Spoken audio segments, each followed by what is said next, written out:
Good morning, everyone. My name is Kelly Green. I'm the town meeting moderator. Thank you for coming. I want to thank, before we get started, Vincent Freeman, who was not in charge of sound today, but our sound guy didn't come, and he just ran over here right now to try to solve our sound problem. So he's working on it. We have this mic. Kristen Chandler has a second mic, and she's going to run it to you when you want to speak. Okay, so we're going to make this work, though.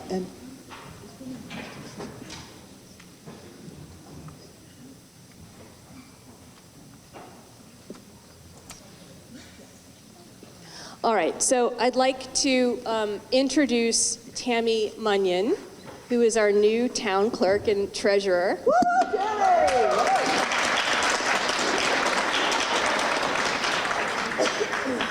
She typically has a microphone, but she doesn't today because of our microphone snafu. So if you see her trying to flag me down and I'm not looking, just yell, and I'll give this to her, or you just yell. All right. The select board would like to introduce itself. We have a lot of select board. No. I'm saying no. Head's shaking no. Oh, a request from the audience. A request from the audience that the select board members say hi. Can you wave? With their names. With your names. Thanks, select board. Thank you. Stephanie Tyler. I am Trudy Broussard. Molly Mullen. Alyssa Matthews. I'm Larry Satkowitz. Thank you so much. For no money whatsoever, the select board puts in hundreds of hours a year, 1,000 hours a year on town business. One other quick announcement. I hope that you all get out here to the Chandler Music Hall to see Our Town. Has anyone seen it? Yeah. All right, so it's playing tonight at 7, tomorrow at 2, and then next weekend, Friday, Saturday, and Sunday, same schedule. So come see that. How to be recognized. It's really important that everybody who wants to speak gets to speak. And the way to be recognized is to raise your hand. I'm constantly scanning the crowd. I don't ever look up on the balcony, so that's good, no one's up there. And I will get to you. I want to make sure everybody has an opportunity to speak. Once you're recognized, you must state your name. Even if I know you and have known you for 25 years, Tammy may not know you and your neighbors may not know you. So please state your name. By state law, only registered voters of the town of Randolph may speak. So if you see someone who is not a registered voter speaking, you may object. Now, sometimes people don't live in the town but have something important to say. Sometimes we've had superintendents and so forth, so employees that would like to say something or have something useful to say, and we can recognize them so that they can speak. The Roberts Rules of Order apply to this meeting. They're complex. I do my very best, and so do you. The point of the rules is to make sure that the people here at this meeting get an opportunity to speak, and on certain articles to vote. They're not here to hem anybody up. So what we try to do is make sure we use the rules in a way that facilitates debate and conversation and voting. Each person gets to speak twice on each article. But you only get to speak a second time after everybody else has had a chance to talk. And you have a total budget of 10 minutes per time you're speaking, which is really long and you'll never use it. I'm waiting for someone to use it sometime. Please don't encourage that. You could do that at your own risk. All right, so with that, I'd like to call the meeting to order, and if you would all rise for the Pledge of Allegiance, please. I pledge allegiance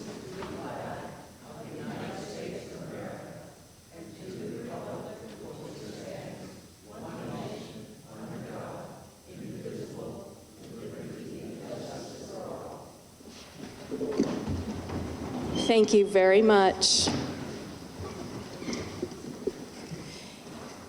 You probably all have a copy of the town report. If you don't, they're out in the hallway. And if you look at page 2, you'll see the warning. The warning governs sort of the order of the day. This first paragraph at the top reminds you that many of these articles will be voting on by Australian ballot, and you can do that any time through Tuesday. So we're going to have an election on Tuesday. The polls are open from 7 to 7, I believe, correct? Yeah, 7 to 7, and you can go there in person and vote. You can also vote by absentee ballot by stopping in to the town clerk's office, and they will help you vote Monday by absentee ballot. Also, the Board of Civil Authority offers a service where if you can't leave home, or if you know someone who can't leave home, the Board of Civil Authority will bring them a ballot.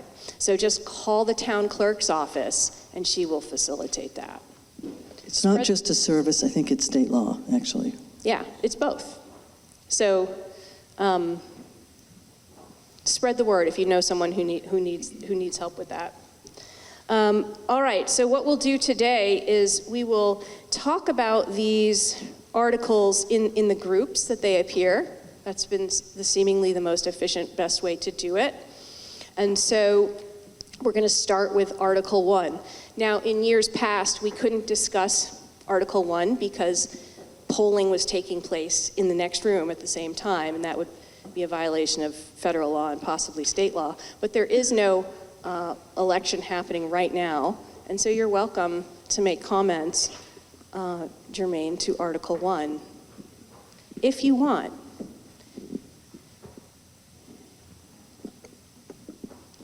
No one is required to say a word.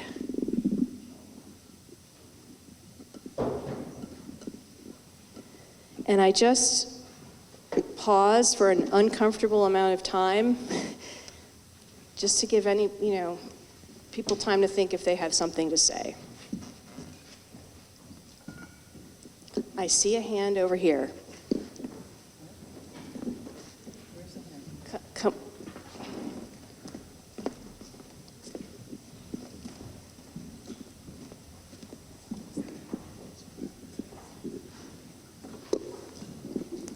Hi, I'm Carol Sears. I'm just wondering if the people who are running for Select Board, the new people, are here at all and are willing to speak.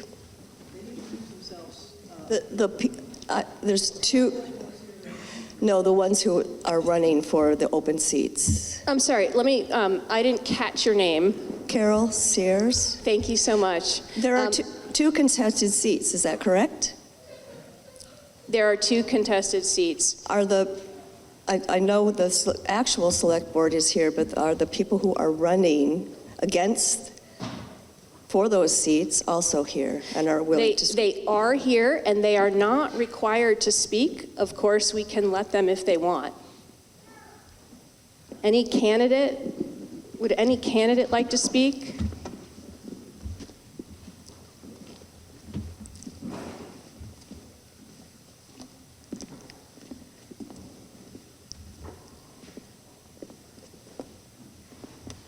Okay. Other comments about Article 1?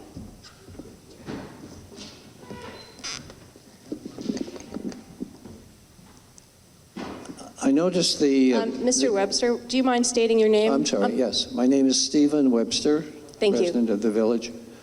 I noticed there's no lines for town clerk or town treasurer, and I thought Tammy was appointed to fill a vacancy, and I thought that required the election to be on the ballot at the next town meeting. So could somebody explain why it's not, why the questions are not? I think that Ms. Munyon can speak to that. Looks like she can. Well, as usual, because I'm working so hard for everyone else, I forgot about myself. And I didn't even notice until afterwards that I wasn't on this paper. But I am on the ballot. So it was an error that her name does not appear on the warning on Article 1, but she is on the ballot. Point on this article, I'm having trouble finding the current office holders, elected office holders in the town report. Could you tell me what page that is? I thought I saw it. Hang on. Page 9. Hey, page 9. Thank you. Page 9.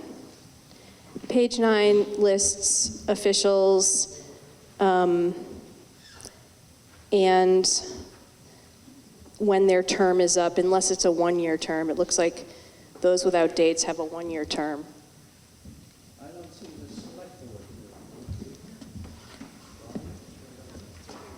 Selectboard here. Page 9, Stephen.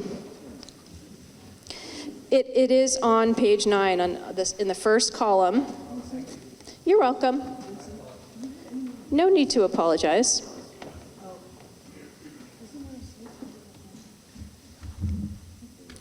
Article 1.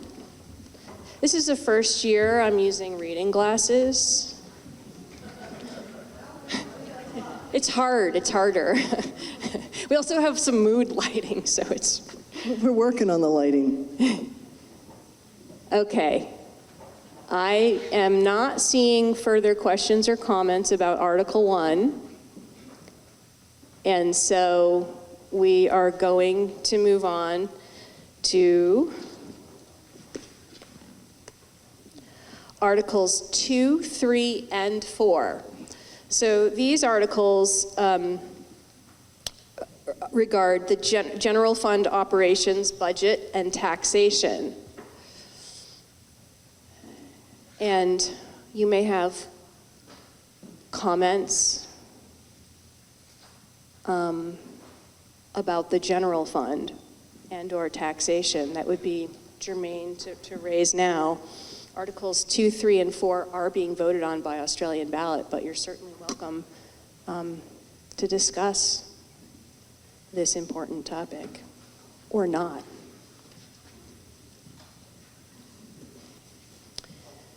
The budget is contained in your town report. The town report is really excellent. Oh, I see a hand up.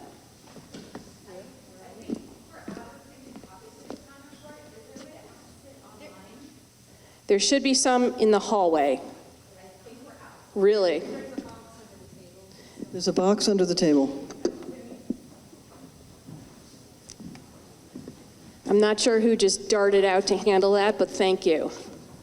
Was it Morgan? Yeah. All right. We're going to make sure we have enough town reports. This is a good crowd. Does everybody agree? This is a large crowd? All right. That's awesome. Yeah, okay. Looks like problem solved.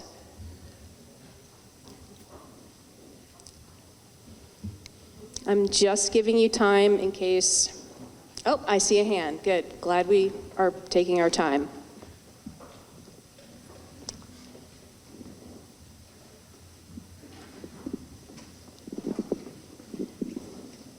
You can leave them right here. Hi, Andre Walker. Just a general question. How much of the budget is at risk due to the velocity of changes at the federal level? That's a good question, thank you. I wonder if someone is here from perhaps the Budget Committee. Or the Select Board, or someone who feels competent to answer that. It's not much. I'm sorry, I'm Stephanie Tyler. So the one thing that might be at risk is the COPS grants on the police budget line, and that's pretty much it.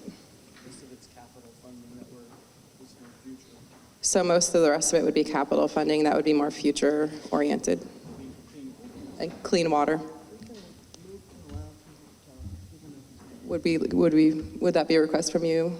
If there's no objection, we can allow our town. I don't even think you need to move. I think we can, by unanimous consent, allow our town, unless there's any objection whatsoever, he can talk. All right. So Mr. Walker, did you hear the answer? Okay, so the answer was that there are items that the police budget may be affected, but there shouldn't be other aspects of the budget that's affected by withdrawal of federal funding. Yep.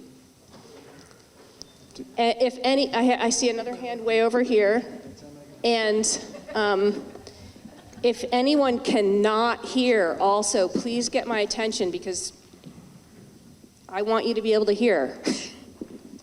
Hi, Greg Maddock. I'm just on here. What does it mean by non-tax revenue? Is that part of what this gentleman? What does not, Casey, you can stand there. I'll be here. Does anyone want to answer non-tax revenue? So it's every revenue that's not generated by the property tax. When you look at the general fund, that top line is to be raised by taxes. So everything else is non-tax property tax revenue. So it's everything from current use payments from the state on through program registrations, dog licenses, all of that sort of fits in that category. Thank you so much.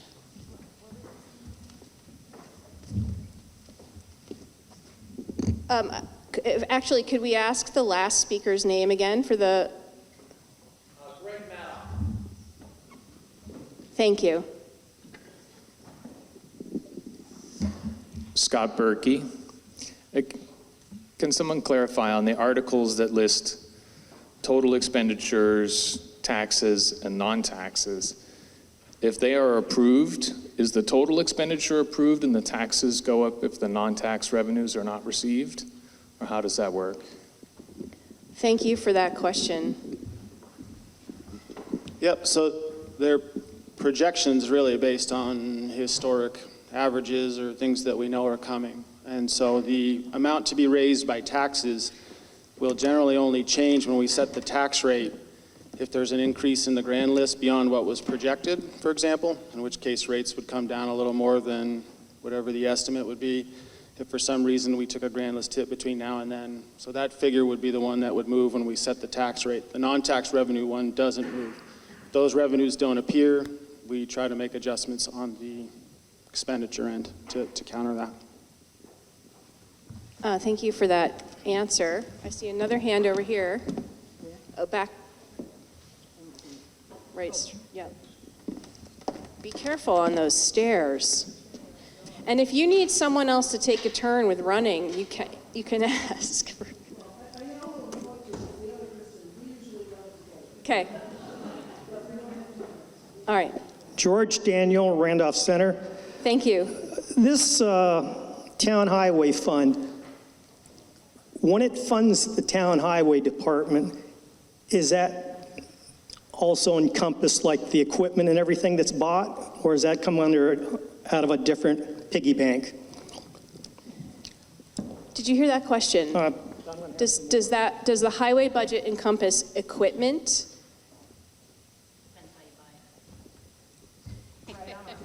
Same as with your personal budget, it depends how you pay for it.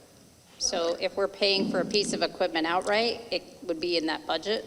If we're financing it, you'll see the loan payment in that budget. But we also have a reserve fund All right, for well, equipment. therein lies the rub then, because, so if you sat there and you voted for this and said, okay, this is how much money you're going to give them for next year, it's sort of like I spent 39 years with the government. At the end of that fiscal year and stuff, we go, hey, we've got this much money, let's use it. And where my problem is, we have just bought a whole bunch of equipment for this town, a lot of it, which was a lot bigger than we needed to buy. And to me, it looks like we're like a little kid on Christmas and stuff, want the biggest and the best. And I think we need to start reining some of this stuff back in, because you get your subject matter expert that comes in there that's a road foreman or whoever, and for some reason, you people aren't asking the right questions or looking into it better, and we are throwing money after money on equipment, to me, that's way oversized for this town. And with all due respect, this town is only one step up from Mayberry. So I don't know why we're spending this kind of money. So select board members, I would hope in the future you people ask a little bit better questions as far as the needs of this town for road work. Thank you very much for your comment.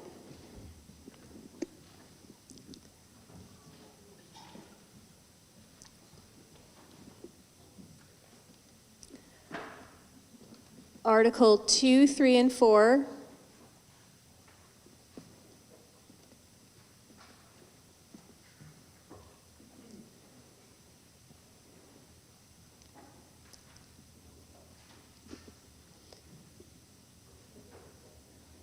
Giving you just some time to think, because this is a big part of our town functioning.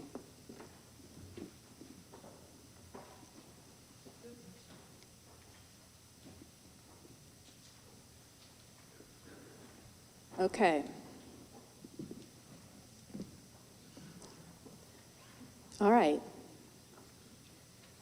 We're going to move on to Article 5. Article 5 is regarding the police, whether the police district will authorize funds for police operations. Well, we've done 2, 3, and 4. Would you like to talk? We can go, okay, yeah. We're on Article 5. Now, some of you live in the police district, and we'll get to vote on this when you go to vote, or if you haven't done so already. Some town voters are not in the police district and won't get to vote, but our tradition has been to let any voter speak.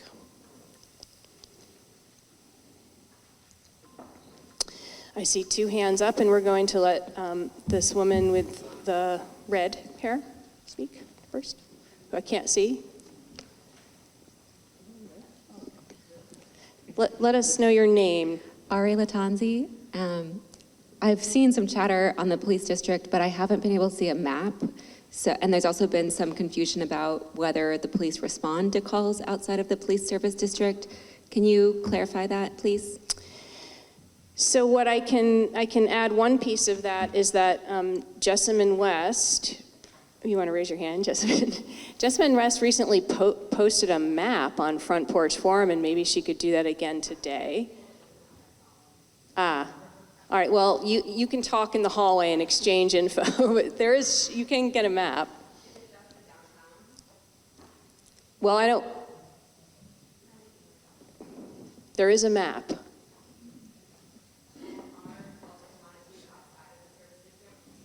Does someone want to answer the question about whether calls are responded to outside of the district?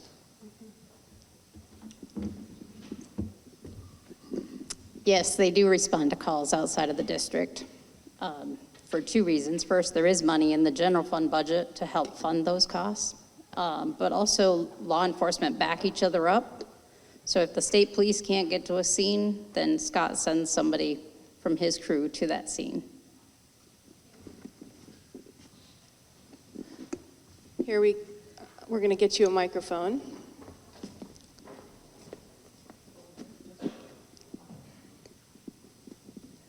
Oh, I'm sorry. We'll catch you. Yep, go ahead, Jessamine. I'm sorry. Jessamine West, I live in the policing district. I was just sort of crunching the numbers on this. You can look at the 2023, 2024 police incident reports, and you can see that while they don't mostly respond to calls outside the district, out of about 2,300 calls, there were about 600 that happened at the Randolph PD, about 20 that happened in Brookfield and Braintree, about a couple hundred, I can't really remember, that happened outside the district, and then the bulk of them were either in the district, and then there's a small subset of like 30, 40, 50 that are other. And while I'm speaking to this topic, there is a line in the general fund, and as someone in the police district, I would like to point out that I pay for those also, in addition to paying for the police district funds. So I do feel a little bit like those of us in the police district are paying double, no shade to people outside the police district for getting police coverage, but it is a slightly unequal payment structure, I believe. Thank you. Yes. New article. New article. You're already shortchanging me here. You're good, you're good. George Daniel again. I live in Randolph Center. I know the chief. I respect law enforcement, spent a lot of time in law enforcement. But a lot of this stuff is feel-good stuff to me when I'm reading this, because just doing simple math, you're basically paying over $2,000 a day for what? I don't know. To me, all you people need down here is a chief and whoever else to respond to any incidents and stuff like that. Because for $2,000 plus a day, you people, I could be robbed, you people could be robbed, and it would be cheaper for me to pay you for the lost TV that you had. So I'm just throwing this out there that everybody sits there talking about, oh, we want to expand it up there to Randolph Center and East Randolph. You people don't have the capability to handle what you have down here. And the reality is law enforcement is reactive.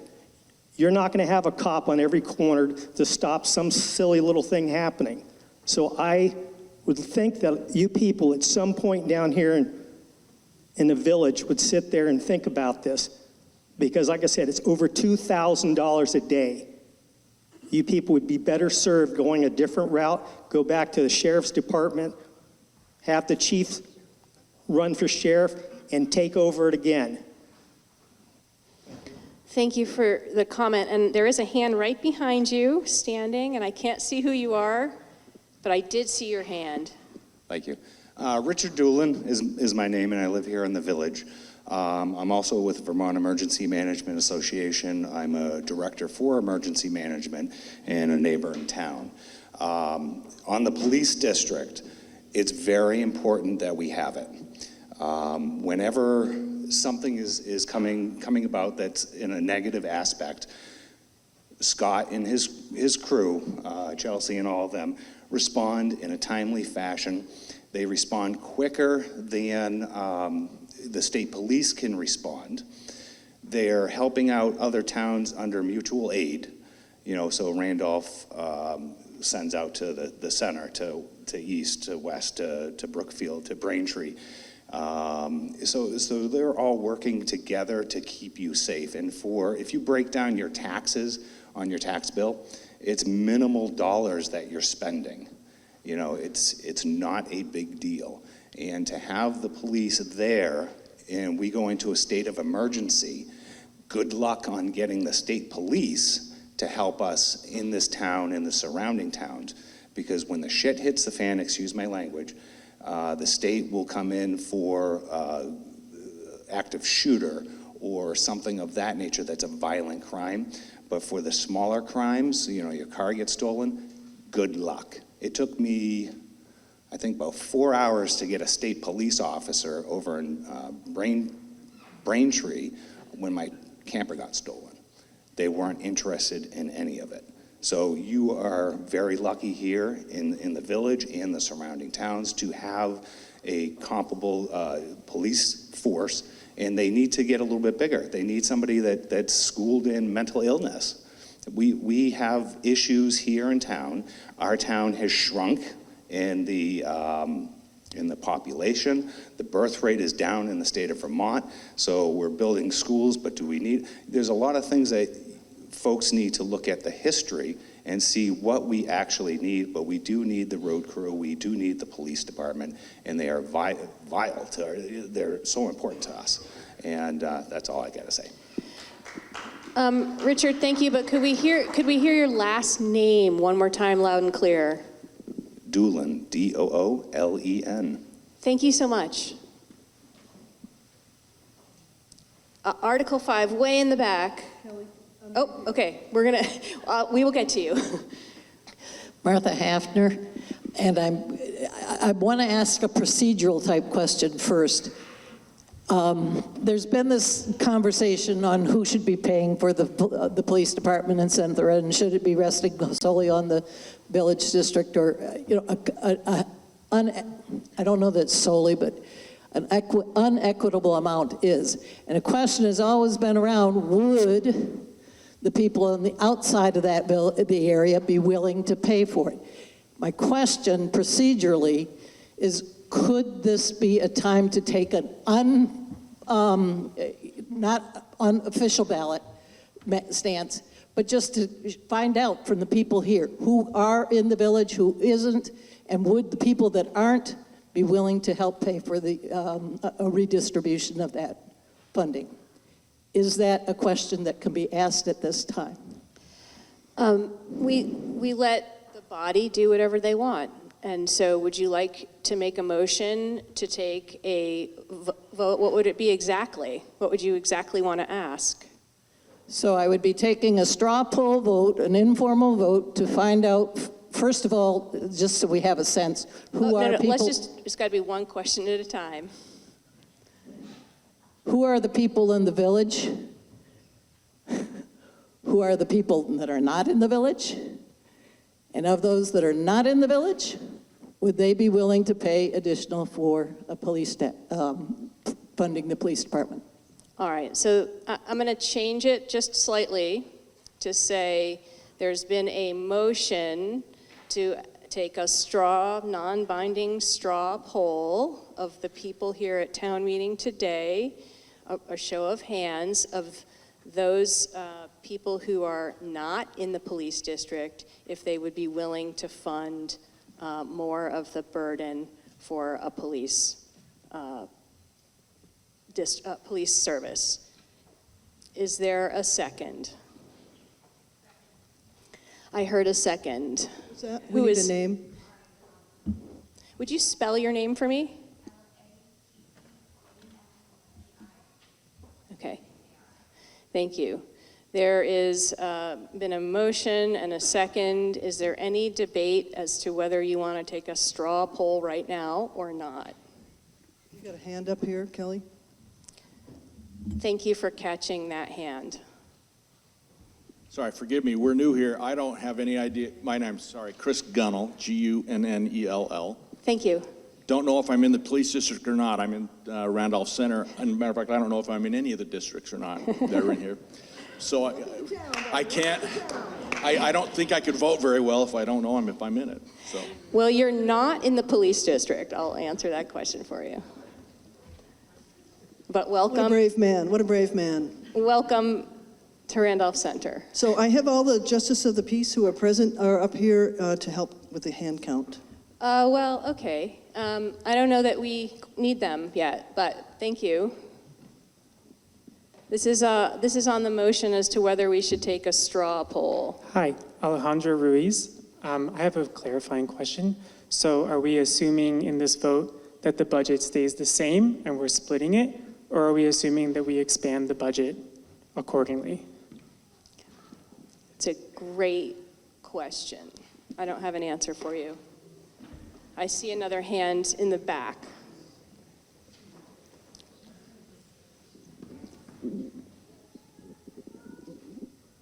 Richard Doolin again. To answer that question, I don't have the answer. I'm not a town official here. However, knowing business, if they have to drive more mileage and go into areas that they usually don't go into, that would lessen the coverage in the village. So if they go into Randolph Center and et cetera, that will add on extra time and fuel and wear and tear on the vehicle. So I would believe it would cost a little bit more money than what you see in the budget. All right, there's been a motion and a second to take a straw. Oh, we have a. I see Ms. Mizuko. Ms. Mizuko, do you want to comment on the pending motion to take a straw poll? Okay. My name is Joyce Mizuko, and I just wanted to make a couple of points. The vote we're looking at now is just a straw poll. It has no bearing on the budget that is on hand. It will not affect what we vote on for that budget for those who are in the district. This is just to see if there's an interest in whether or not people would be willing, if they're not inside the police district, to show whether or not they support the idea of possibly expanding it.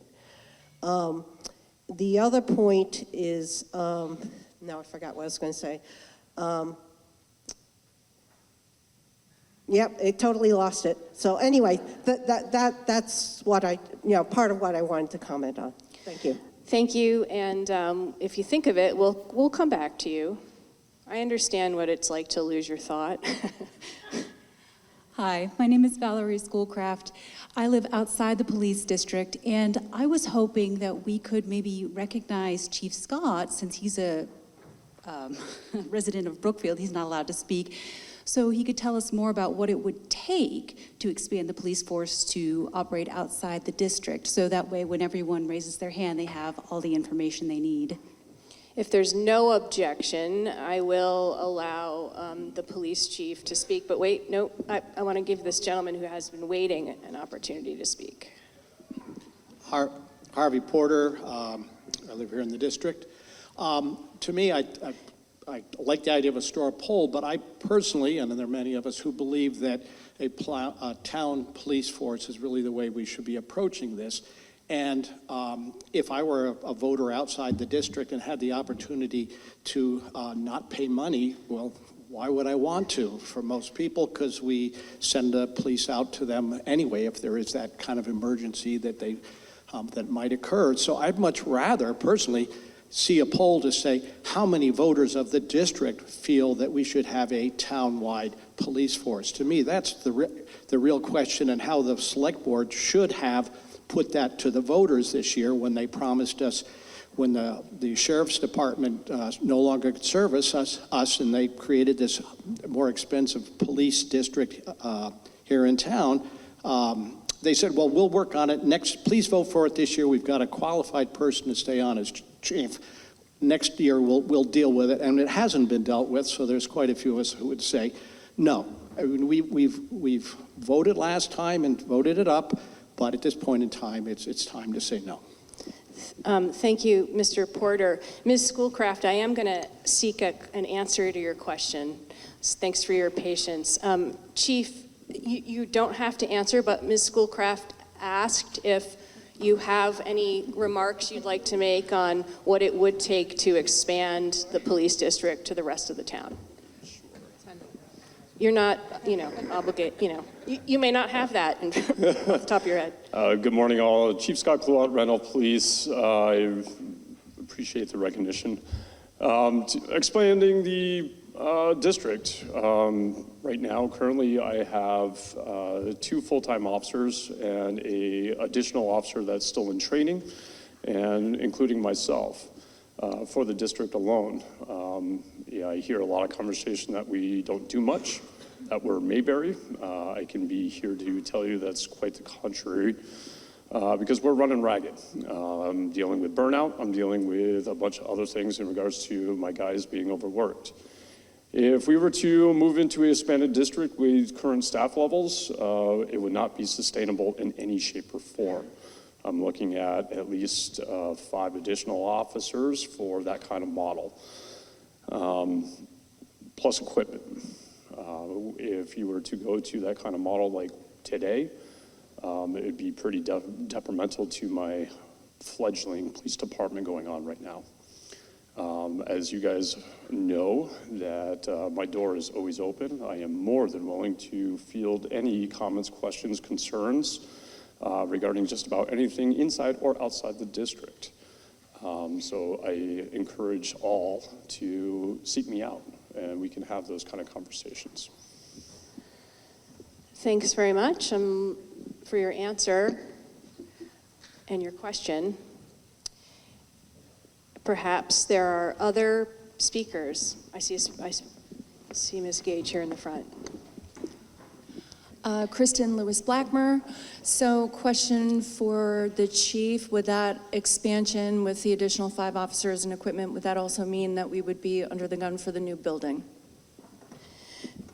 Chief, if you would like to answer that, you can, and you don't have to. I mean. Yeah, no, it's good. To answer your question in regards to a new building, we're inadequate now. If you put 5 additional officers, we're going to be cramped. The building that we're currently in is old. It's antiquated. It's probably full of violations all the way around too. Again, like I said, if you're going to put 5 to 6 additional officers, it's not adequate in that kind of space, nor is it centrally located in any shape or form. That would be something that we would definitely have to look at. Thank you.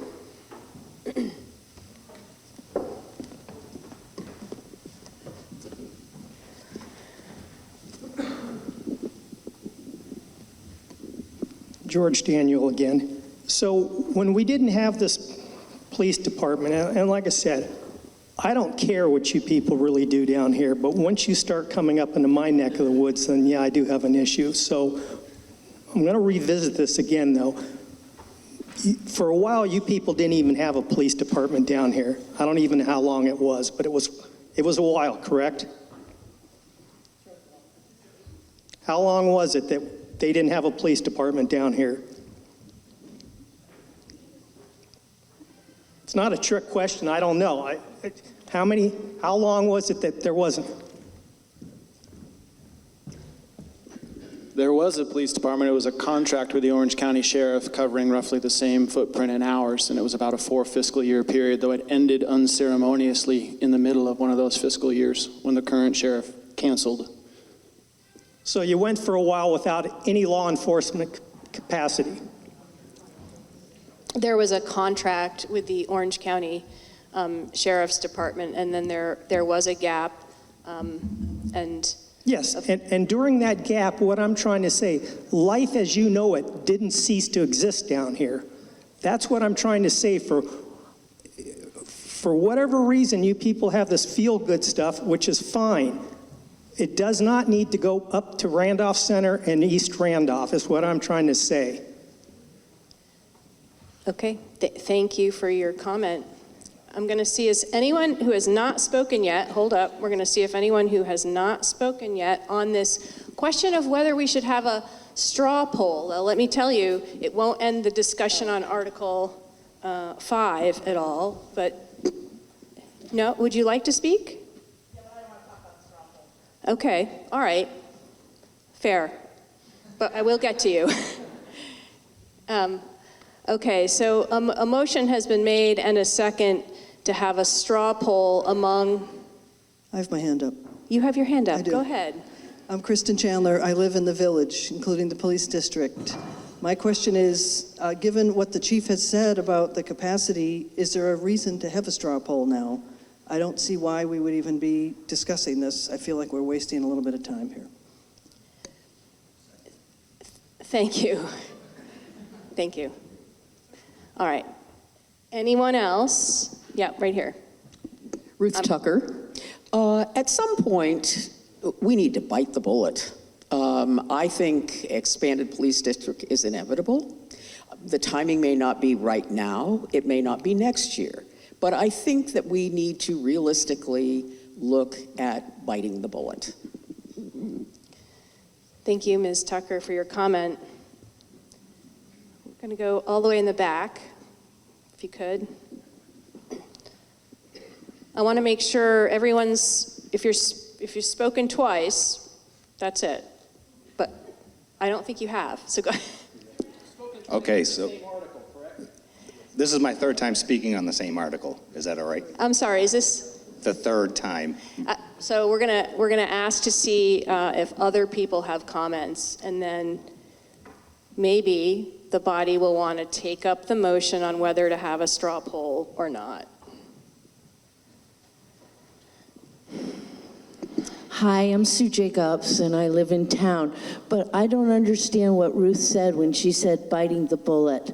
I was wondering if she could explain that a little bit more. Ms. Tucker, you don't have to, but you can if you would like to explain what you meant. I think, thanks for the question, Sue. I think it's inevitable that the police district is going to have to expand. And as I said, while it might not be right now, I think that it will be in the near future. And I think that at some point, I am encouraging the select board, the town manager, and voters to really seriously look at this issue, providing the police force what they need. The state police force is down by 54%. We still do not have adequate coverage. And I think it's just a matter of time. Never mind the weight that the village people carry for policing. But I think it's time in the near future to really take a look at this and take some action on it. Thank you. All right, so there's been, oh, I see, is there a hand? Thank you.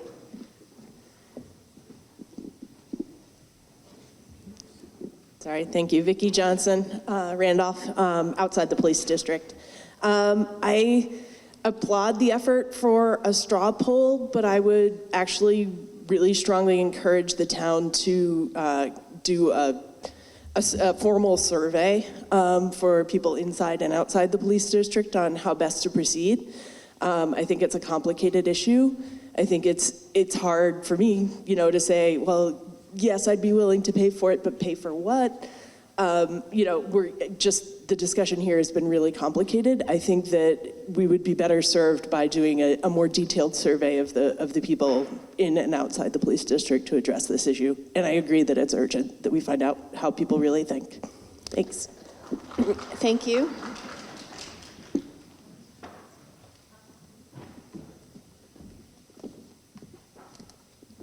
All right, so there's been a motion to take a straw poll, and we have a hand up right here, we're hand up back there. So, yep, we'll get to you. I'll just be real quick. Whether or not the poll goes through, I do think the discussion time that we had was valuable. I know that there's been discussion, little pieces here and there. I think it's appropriate that we have had this discussion as a community. Thank you. Thank you. The discussion is absolutely welcome. I know that, Tamara Morgan. Yes, I'm in East Randolph. I am outside the district. I was wondering if somebody could speak to the fact that we've had a police department committee that worked for a certain length of time, and there was a lot of opportunity for people to get involved in that. There was a lot of opportunity for people to have their opinions known about that. I believe we voted on this. No, yes. Is there anyone here, thank you, I think I can frame your question. Is there anyone here from the police, I think it was called the Police Services Committee? I was on that committee. Do you feel like talking? Trini was on that committee. Stephanie was on that committee. All right, can you tell us a little bit about the work of that committee? We worked tirelessly. We worked many, many hours. We took in a lot of information from similar jurisdictions to Randolph, looking at their statistics. We spent a lot of time bringing in outside people to tell us how their towns were set up. Scott gave us the lowdown on what equipment he would need and how many people he would need. We spent hours and hours on this, and we came up with some recommendations. And I think our work ended about a year ago, probably. And as I recall, one of the things that came out of that was to include in the police budget a $10,000 line item for a social worker for the town. That the hopes were that it could be Clara Martin Center could hire somebody and pitch in, obviously, more of a budget to have somebody who would serve as a social worker for the town, not just with the police department, but with the town, because we just saw that need over and over again, and we heard from other jurisdictions where that model worked really well to cut down on expenses and to keep travel down for police, keep the length of time on a call down, et cetera, et cetera. That's what I recall. Trini, do you remember anything else, or Stephanie?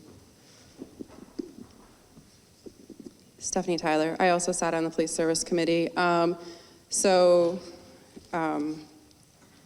It can be really easy to sit in a group of people and discuss these things and then say, this is what we would like to do. And then what's actually happening in our world is sometimes not conducive to what that is. So yes, that's a great idea. Social workers could be very helpful. The problem is we have not had any luck with getting Claire Martin to kind of help out with that. They are also short-staffed, don't have appropriate people.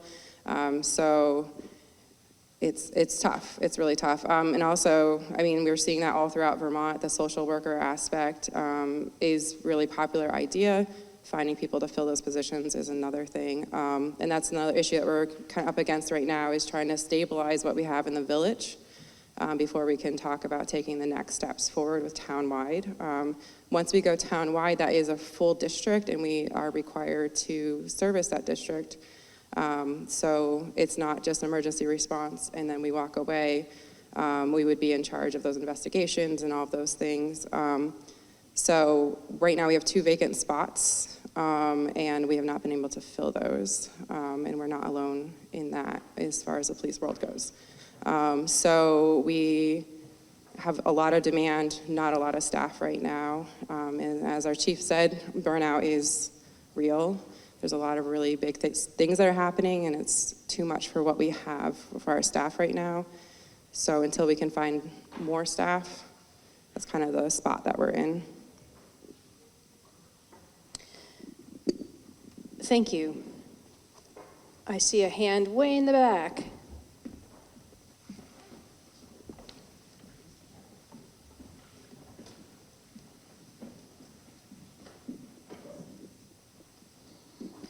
Hello, my name is John Mizuko.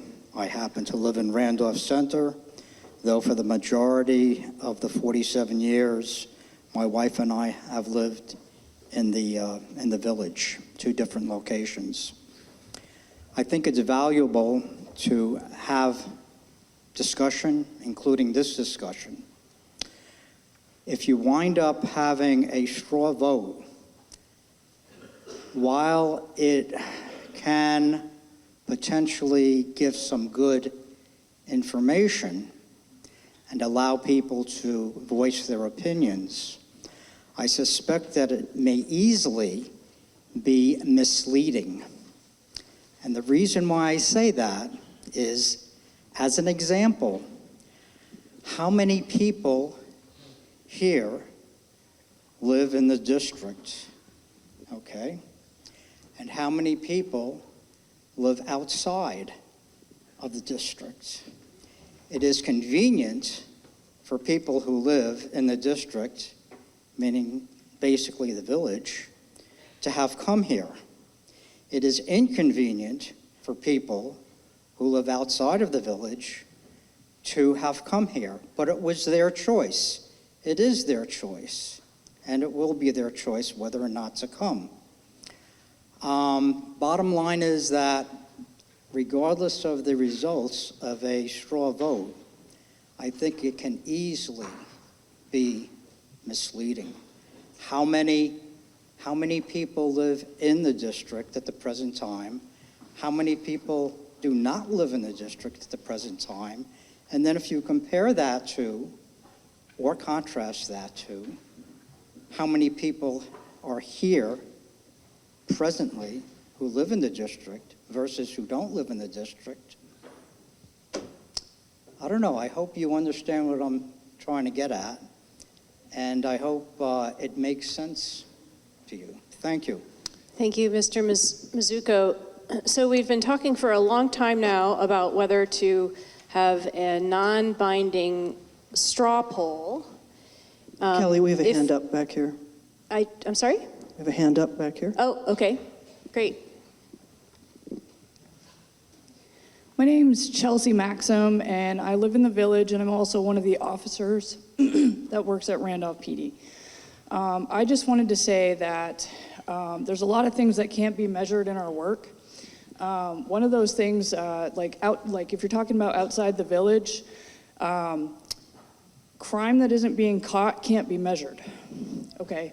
And the other thing is you can't measure things like when we take a DUI off the road, did we just save a life? You know, things like that can't be measured. So if you're gonna judge based on, well, there's no crime here, or, you know, there's a lot to say for our presence and being around and the things that we prevent, it can't be measured. So I just wanted to throw that out there. We see things from a different angle, and I understand that, like being on the other side of things, you may not see what we see, and it's hard to make a call from there, and I understand that. I just wanted to point that out. Thank you for your comment. So I just want to say this before we get to this speaker here.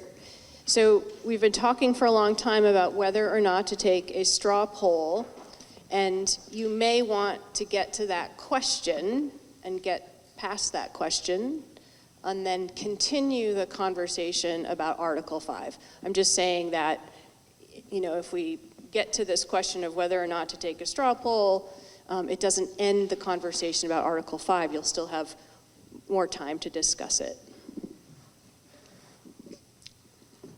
I motion to call the question. Alejandro Ruiz. Okay, there's been a motion to call the question, and if there's no objection, I will just call the question. There is an objection. Go ahead. And I apologize. This is Scott Berkey again. I apologize for my engineering brain getting in my way here. Is the question whether to hold the vote? Yes, it is. So Thank you. I have some. Thank you. Thank you for actually that. So what I was thinking of doing, and let me first say, no one has to participate if they don't want to participate. So right. So everyone should be aware that they do not have to participate in a straw poll. But what I thought I would do is I would have the people who are not in the police district stand up. Well, first of all, we would have the vote on whether to have a straw poll or not, okay? And then if a majority wanted to have a straw poll, I would ask the members of the community who live outside the district, if they choose, to stand up, and then we would have a vote on whether they would be willing to expand the police services to outside the district. Did you catch all that? All right. So if there's no objection, all those in favor of having a straw poll, say aye. Aye. Those opposed say nay. Nay. The nays have it, and there won't be a straw poll. But, as Ms. Hafner pointed out, the conversation was valuable. And the conversation continues. We're still on Article 5. And we can continue discussing Article 5. And I see a hand up.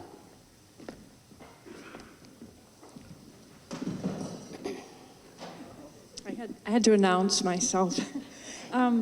Continuing on what Kristen said earlier, we did kind of go through this before, and the committee went through all that research. Did we actually vote back then? It seems like we did, about whether to expand or not. There has not been a vote, so a warned vote, about that subject. So could we, how many years ago? I'm sorry, hang on, I can't. Okay. No, Harvey just said historically we did many years ago, but I mean like in maybe the past 5-6 years? No. No. So could we revise your findings, put some information out, start publicizing that, and then have a vote? Because we can't vote on something like that in here anyway.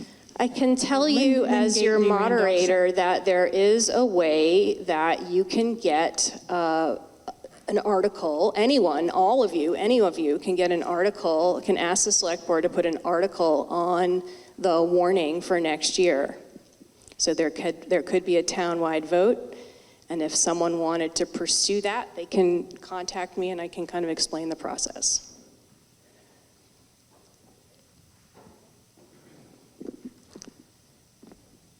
Lots of conversation. Hang on. We're going to let anybody who has not spoken yet at all go first. If you have not spoken at all, we want to make sure those folks have.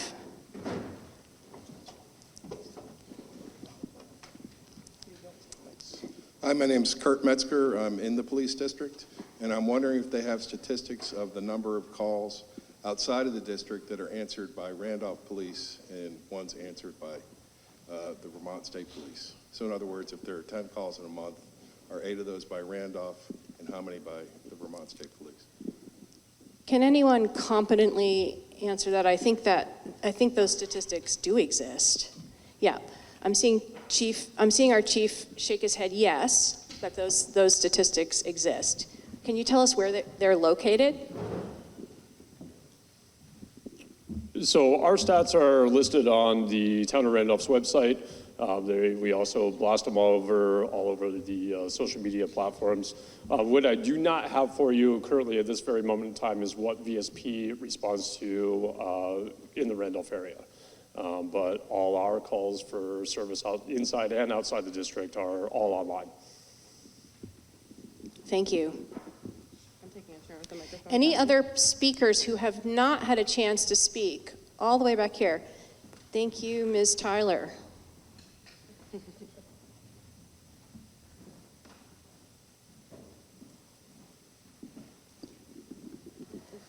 Carol Sears. I have a question on the budget as it's proposed. Since there are positions that are unfilled, is the budget proposed assuming that those positions will be filled? And was that the case last year, that the budget as proposed went without the positions filled? So was there actual, I don't know if you're following where I'm going with this. So if the positions are not filled, will there be extra money that has been allocated for non-filled positions at the end of the fiscal year? Does that make sense? Yes, thank you. I think what you've asked is whether this budget amount in the police district under Article 5 contemplates having, now I'm botching your question, whether that, if we have empty positions, will the amount be less? Is that? Yeah. Yes, thank you. So it's a two-part question. Can someone answer that?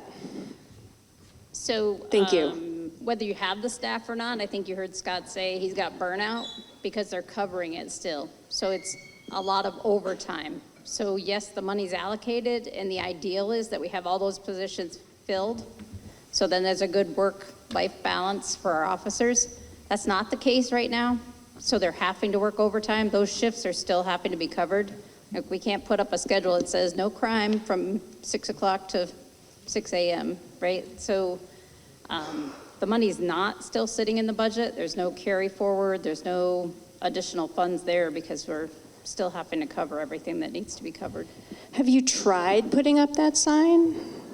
We did, and you know what happened? They all went to that period of time.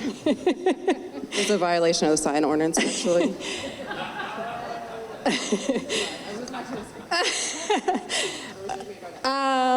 Is there anyone who hasn't had an opportunity to speak on Article 5 yet? No? Anybody who hasn't had a chance to speak on Article 5 at all? Way in the back corner. Someone who has not spoken, I'm sorry, way in the back. Each person may speak twice, but we really have a rule that says people who haven't spoken get to go. Hi, Andre Walker again. I'm in Randolph Center. I think I understand the current situation. What I don't understand is what is going to occur going forward? Is this way it's going to be? Or is there plans to take some process to determine if it will be expanded? And if there is, what would that process be? Say your name again, please. Andre, A-N-D-R-E, Walker. Thank you. So, Mr. Walker, like I said, certainly any person, any voter in town could start a petition to warn something to have a town-wide vote about the subject. That's one answer, just from your moderator's perspective. But perhaps, is there any other, the Police Services Committee did wrap up. Are there other official efforts still ongoing? So when the police committee got finished their work, the number one goal was to stabilize the services currently being provided in the police district. We have not got to that yet. As we said, there's 2 open positions. I will point out, though, that we're more successful than the state police because we're at 66% staff versus their 54% staff. So we're striking a little high there. In order for us to go to a town-wide model and to have that conversation, we need to not only have staffing that we need to meet the existing area, but we need to have a labor market that tells us we're going to be able to get the additional staff to expand. If we voted today to go town-wide, automatically we become the primary provider of any police services in that district. So our district becomes town-wide. Every call that goes to the state police now comes to Scott's shop. If we think we got burnout now, we would be in big trouble if that happened. The goal was to stabilize and then have the conversation about what it would take and how to get the additional services out to the rest of the town. So when we talked about the budget would be bigger, it'll be about double what's there now. Plus you got the equipment and a facility that has to go there. Those things all need planning. We're not going to flip a switch and make that happen overnight. And it takes conversation, right? We've heard some people don't want the police anywhere near them. Other people want it expanded town-wide. Some people think the whole town should pay for it, but it shouldn't leave the district. The views are everywhere. As we did with the Police Services Committee, those meetings were all open to the public. They were advertised, folks participated in them. There was a lot of good conversation that took place there, and we came out with what was a realistic set of goals moving forward. It's going to take that same effort if we ever look at expanding the area. So it's not something the select board's going to take a vote and implement overnight, and it's not something that we'll do in a back room without people participating. But at this point in time, we don't have the resources, both from the labor market or from the finances, to go town-wide. Thank you for your answer. Okay, I see a hand over here, Ms. Morgan.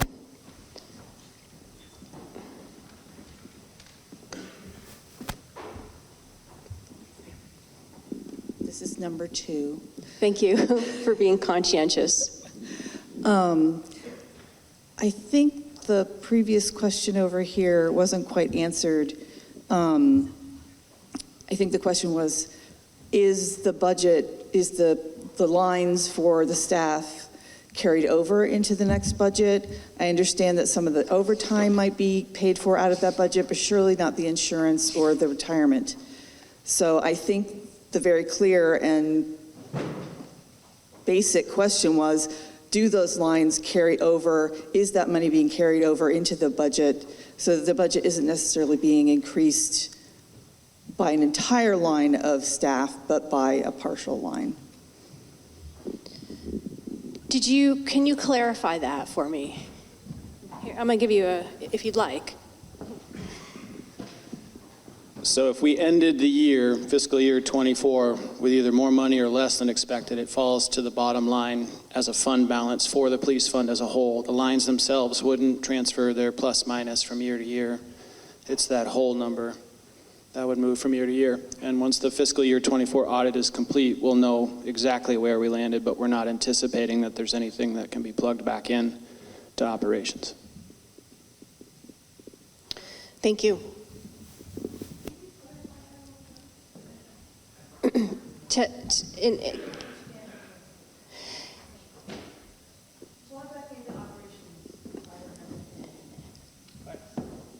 I just meant if there's a surplus to be able to use it essentially as a non-tax revenue or other revenue. And then you'd plug it into operation that way, is all I meant. Yeah.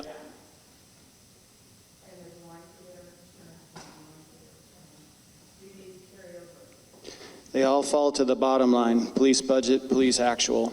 And then that's the number that sits, in that police fund balance. So it's not assigned to the lines anymore at the close of the fiscal year. It's just tied to that overall number. And then if you have a surplus, you can talk about how you want to use that. If you have a deficit, obviously you have a different problem. But thank you very much for that exchange. I have a hand. I'm going to see. Let's see. Raise your hand if you want to talk. I want to get before we have Ms. Tyler running. Okay. Is there someone who hasn't spoken at all? Yes, go in the back.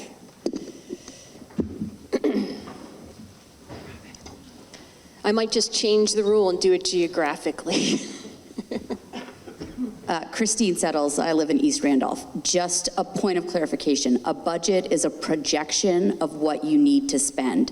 It has nothing to do with what you actually spent in the prior year. It's just this is what we're gonna need if everything we think we're gonna spend gets spent kind of attitude, not a like, here's what we spent last year, here's what we have left over. That doesn't come into play at all. It's just, this is what we need to achieve the goals that we have for the coming year.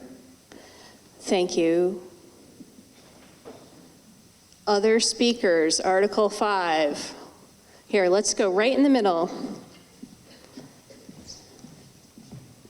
Thank you. Sage Kohavi, that's Kochavi. Thank you. First, I just want to express gratitude to the police department for their competency and responsiveness.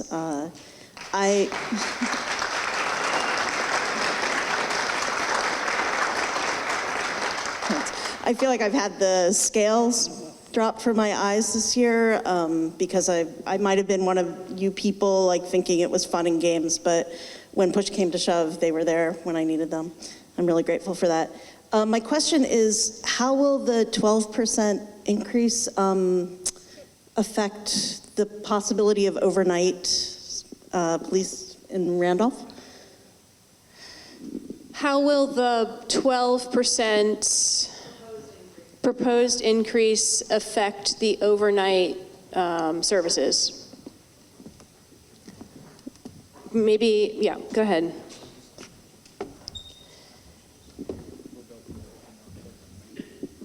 so this budget's built on a 15-hour footprint. It's basically 7 a.m. to 10 p.m.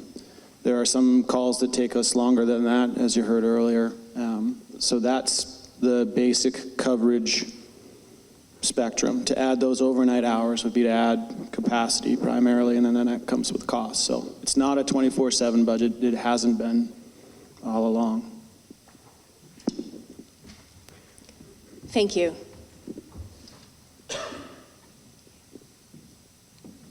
Mr. Porter, please state your name. R.V. Porter. I hear a lot of people outside the district say, we don't need the police coverage.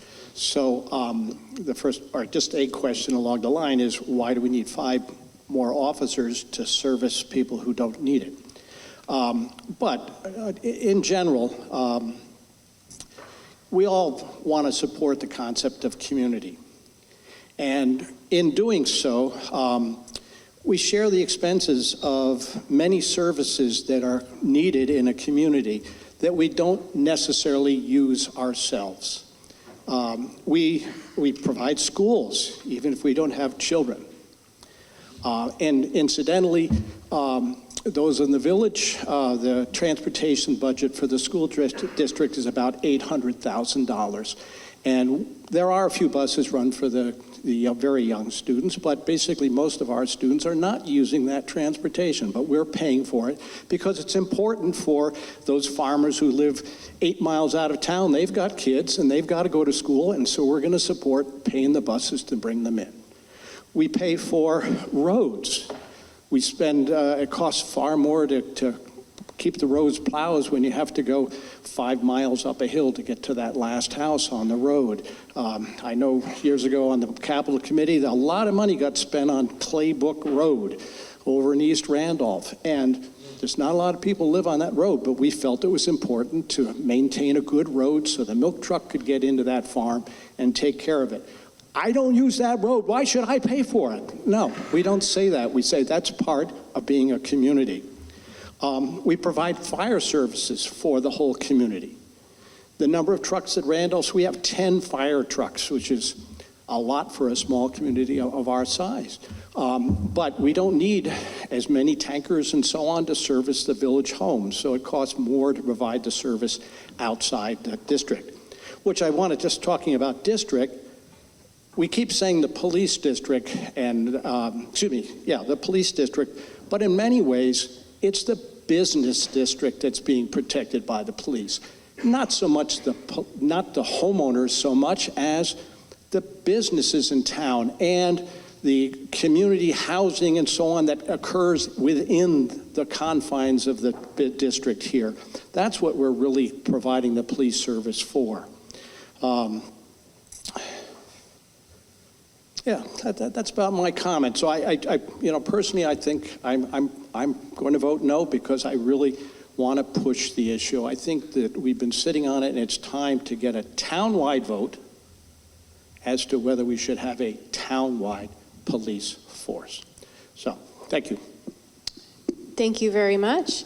I have a lot of folks, well, we have a person right here, and I do have a lot of folks over in this corner, and I'm not ignoring you. I'm trying to preserve my runner's energy. Thank you so much.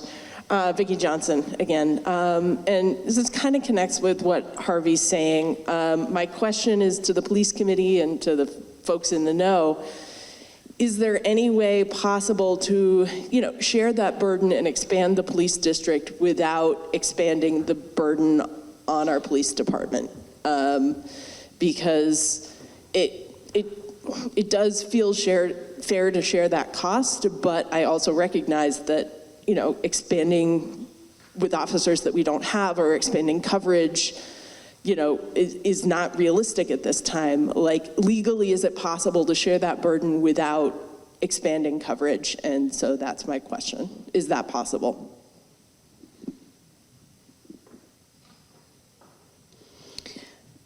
I don't think there's any, I think there's flexibility in what we can do. I don't think there's any state laws that say, one thing or another. Kristen Chandler again, and a member of that police committee, and we did discuss regional policing, which is a thing in some places. We did look at that. I think that may be way down the road in the future. If that's, Vicki, what you're getting at, is sharing that load would include, having other departments more in a regional type coverage as opposed to a town by town. I'm going to bring your direction. Are there some hands up over here? One. Okay. Alejandro? Oh, sure. Yeah, please. Hello, Alejandro Ruiz. Would you spell your last name for us? Yeah, R-U-I-Z. Thank you. Yeah, no problem. So not much for public speaking, so I'll have to read this. Apologies. Please, go ahead. I assume that most people here keep up with Front Porch Forum, so instead of repeating myself, I want to answer a question that I've gotten a lot. Why do I, someone who lives outside the district, care so much about the police budget? First, it does still affect me that we use hundreds of thousands of dollars in ARPA funds on it, speaks to that. But more importantly, I care in the same way that I care about the school, even though I don't have or want kids. I care about the town. We are lucky to live in a safe and wonderful community, but the things in the world are, to put it lightly, looking uncertain. This is just the beginning. 30% of Vermont's budget comes from the federal government. Both my partner and I have already been affected by the federal cuts at our work. Now more than ever, we will be forced to do more with less, by forces beyond our control, both individually and as a town. Now is not, as my good friend Larry suggests, the time to look at the 2019 budget and adjust it for inflation, nor is it time to decide if the value of policing is worth the costs. These are the wrong questions. Instead, let's take a stock of the actual problems we face in a changing world. Other towns have voted to fund a town nurse. How many people in our community struggle to access health care? If it's realistic for the 1,500 or so people in the district to raise $820,000 every year to fund an entire police department, what else could we do with that money? What are our actual problems? Will the police solve them? Is that how we want to solve them? I urge you to vote no on the police budget so that we can begin this conversation. Thanks. Thank you. Thank you very much.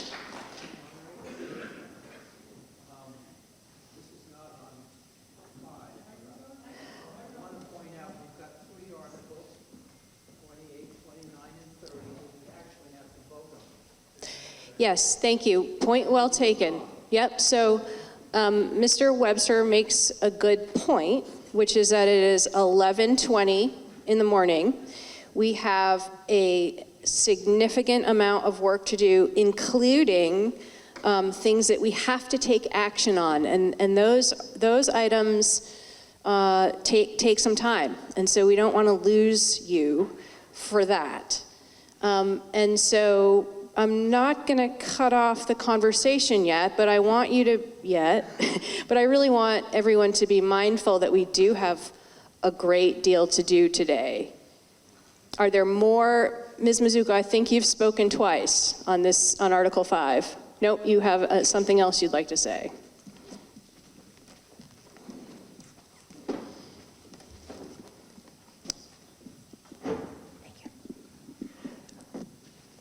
Joyce Mizuko, I live in Randolph Center, but I have a question regarding the budget. I was just looking at some of the line items, and based on some of the discussion that we've had here today, and there was mention about services that have been provided to Brookfield, Braintree, and whatnot.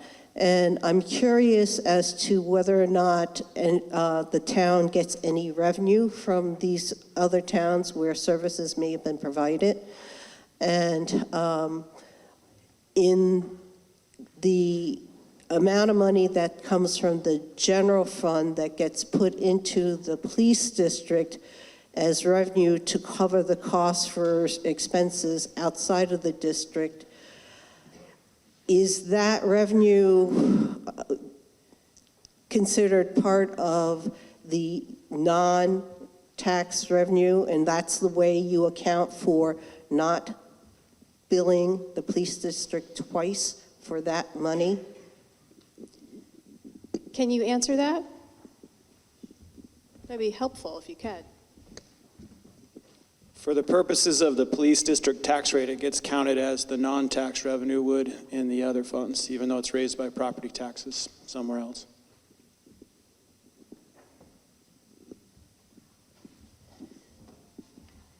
Thank you. I see a hand up. I think it's Ms. Johnson. Have you spoken twice? This will be my second time. Thank you. So my name is Valerie Schoolcraft, and I've been trying to do some research about the police district, and I've been speaking with Scott.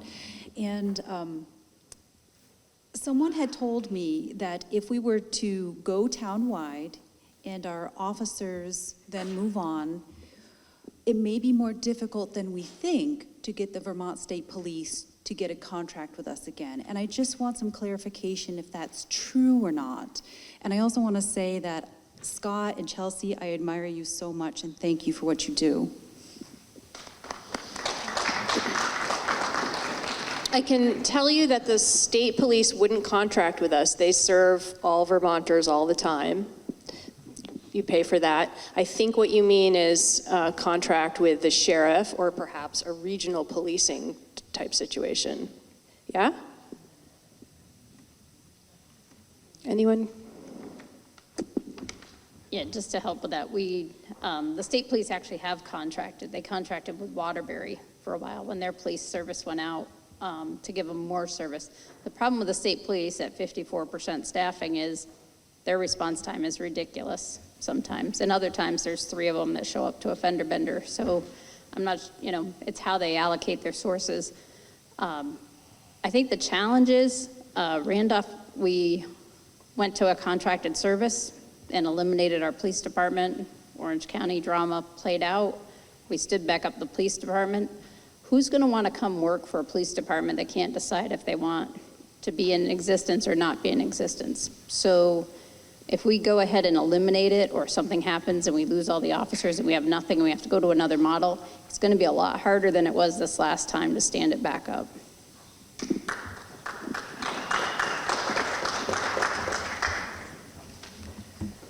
Other comments? Oh, right here in front. Larry Satkowitz, no Select Board member. If the police chief would be willing, I was wondering if he would comment on what he thinks would happen if we vote down the current police district budget.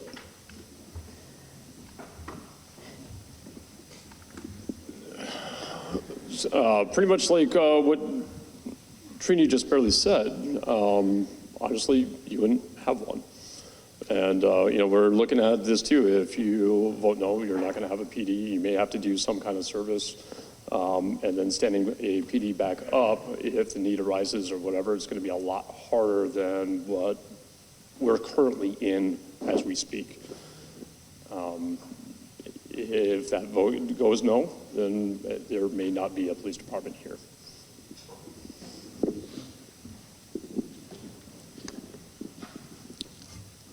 Other comments before we move on to Article 6?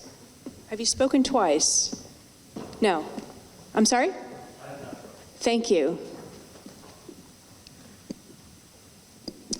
Matt Bull. I just have a simple, we're talking a lot about changing the department, moving forward in some way, but it seems like it needs to be said that the proposal isn't to change anything in the coming year. It's to maintain what the department needs for the coming year to maintain what it has had in the past. So I just want to make sure that that is said, that we're not trying to change anything other than the amount of funding that the department needs for the coming year. Thank you. Last call for Article 5. I've gone twice, but I'd like to just plant a little seed for everybody to small. No, I'm sorry. Well, at least at some point today, I'd like to say something that encompasses this whole operation. Other comments? People who haven't spoken, people who have not spoken twice?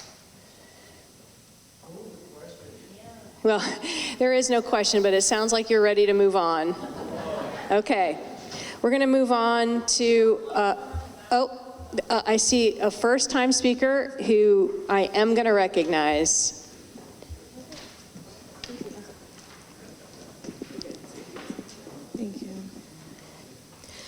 Hi, my name is Whitney.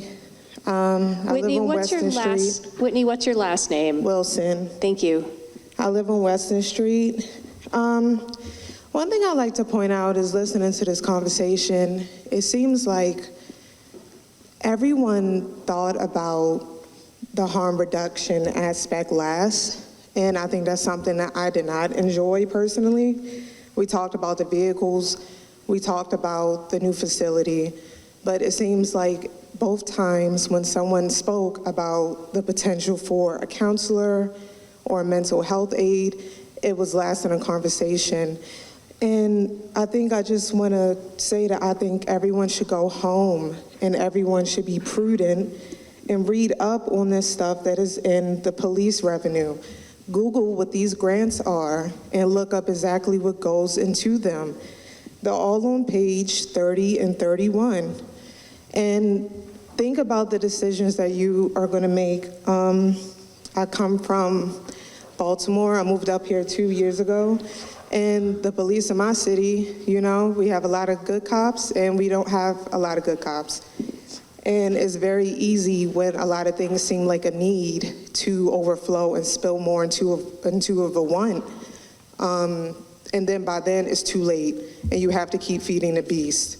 So I just like to say that I want people to actually read, stop listening to the opinions of others, go online and Google things. These things are here for your access.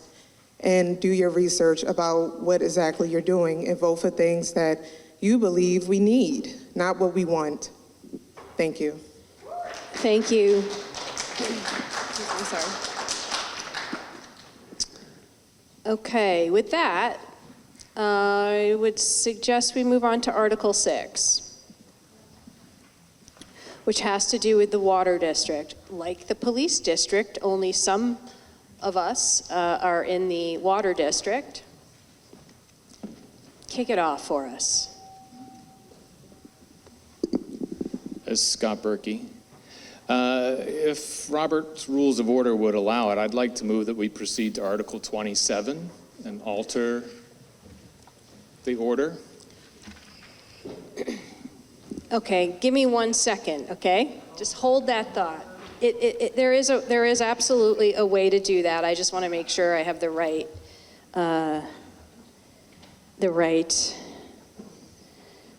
motion.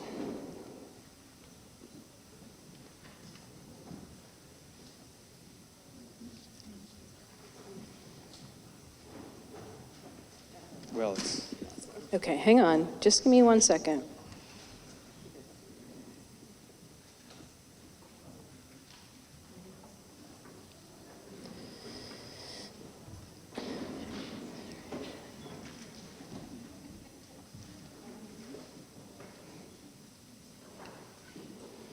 Nobody ever asks to change the agenda.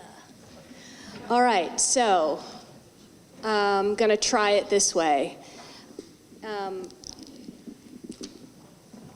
As I mentioned earlier, Articles 27 through 30 require action from you all. And it does take a minute or longer for us to take that action. And the day is wearing on. And so if there is no objection from anyone, I would suggest that we move on to Articles 27 and 30. And I'll tell you, my thinking is, this meeting was warned for 10 a.m., and so I think it's reasonable for people who want to be there for that last part to have gotten here in time for that.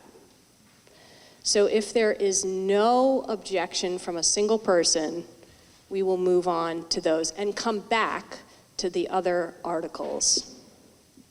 Okay, thank you for that suggestion, and we will do that.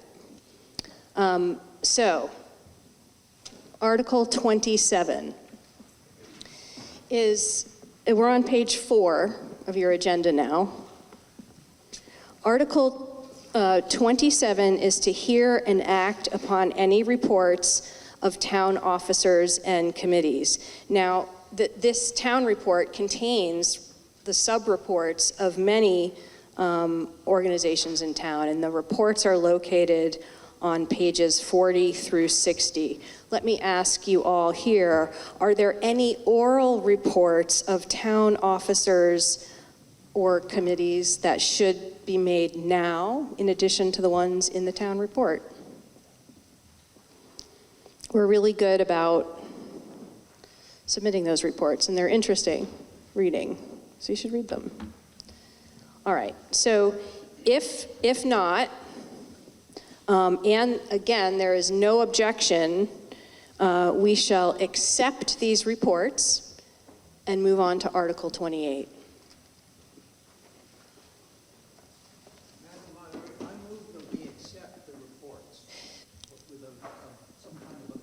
Okay, Mr. Webster has moved and Ms. Tucker has seconded that we accept the reports.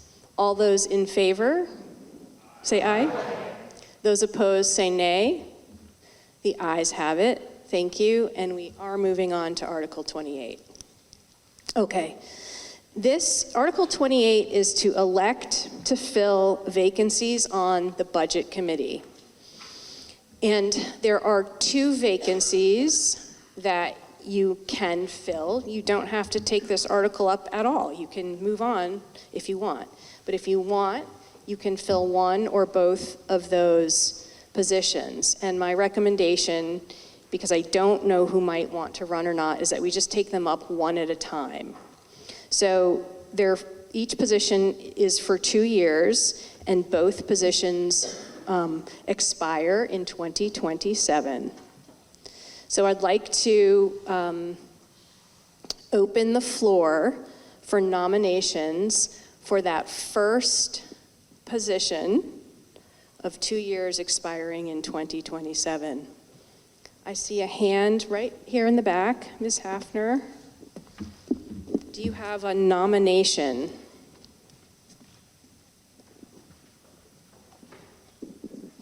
I move to put Ken Hafner's name forward. I'm sorry, I didn't hear what you said. The mic all of a sudden did something to me. Anyway, I move to put Ken Hafner's name forward as a nominee. Okay, Ken Hafner. Okay, and he has been seconded. Is Mr. Hafner here? Mr. Hafner, an important question is to find out if you would accept the nomination at all. Yes, I will accept it. I've spent the last year on the committee also, so. Okay, great. And are there, and I will give you more time to talk if you want, but are there other nominations for this position? Okay. It appears that there are not other nominations for this position. Mr. Hafner, would you like to introduce yourself? Yeah, I'm Ken Hafner. I've lived in Randolph Center for 25 years now. Like I said, I was a member of the committee last year. I took the end of somebody's term for 1 year, kind of to learn what it was and see where I could help. And I'd like to continue doing that. I would also encourage folks for that other position that somebody else, take that position. We really could use a fifth person on the committee. Thank you very much. So there is one nomination for this position, and we can vote on it by voice vote. Are you ready to vote on this nomination? Yep, this is for a 2-year position ending in 2027. All those in favor of Ken Hafner taking the position, say aye. Aye. Those opposed, say nay. The ayes have it, and Mr. Hafner, congratulations. And thank you for being on the Budget Committee. There is another position, and we really should fill it. Is there a nomination? I see a hand up.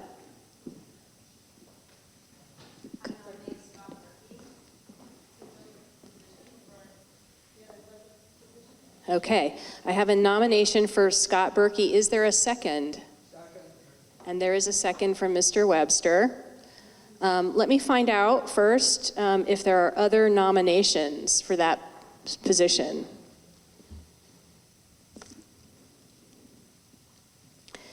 Okay, Mr. Berkey, would you like to say a few words? Introduce yourself.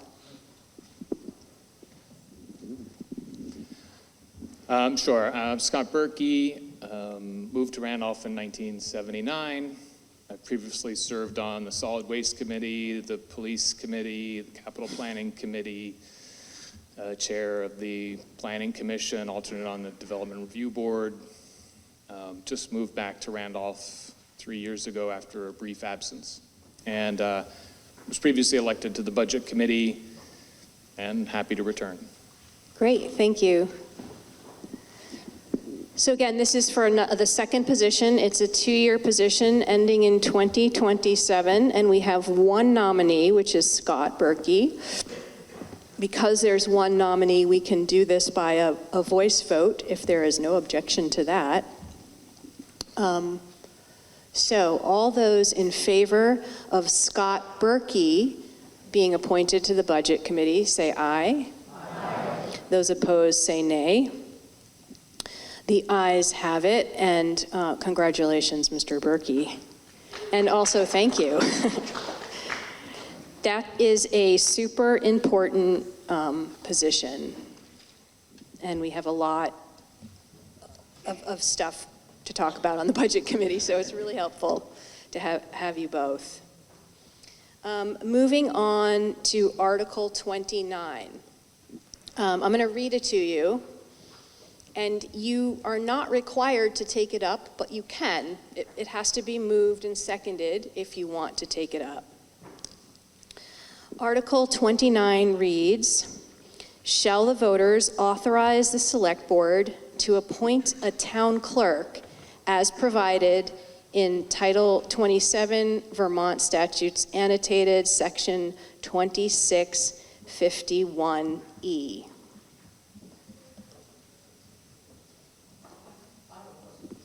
You have a question.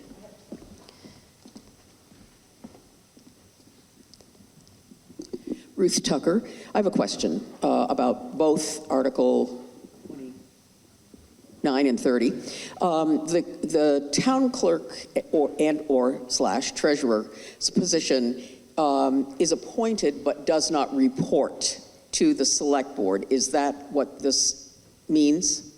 It is, but I would ask that sort of discussion about these articles be held off until, if someone moves and seconds them. I move that Article 29 and 30 be approved. Let's take them one at a time. So we've Right, had Article 29. Ms. Tucker has moved Article 29. Did someone second it? Tamara Morgan has seconded it. Thank you. Okay, so hang on one second. Article 29 has been moved and seconded that the voters authorize the Select Board to appoint a town clerk. Is there discussion? Here, let's go geographically here. Remember, you can speak twice. Hi, I'm Catalina Ruiz, R-U-I-Z again. And Catalina with a C. Just a question. Didn't we vote on this last year? Just like a clarifying question.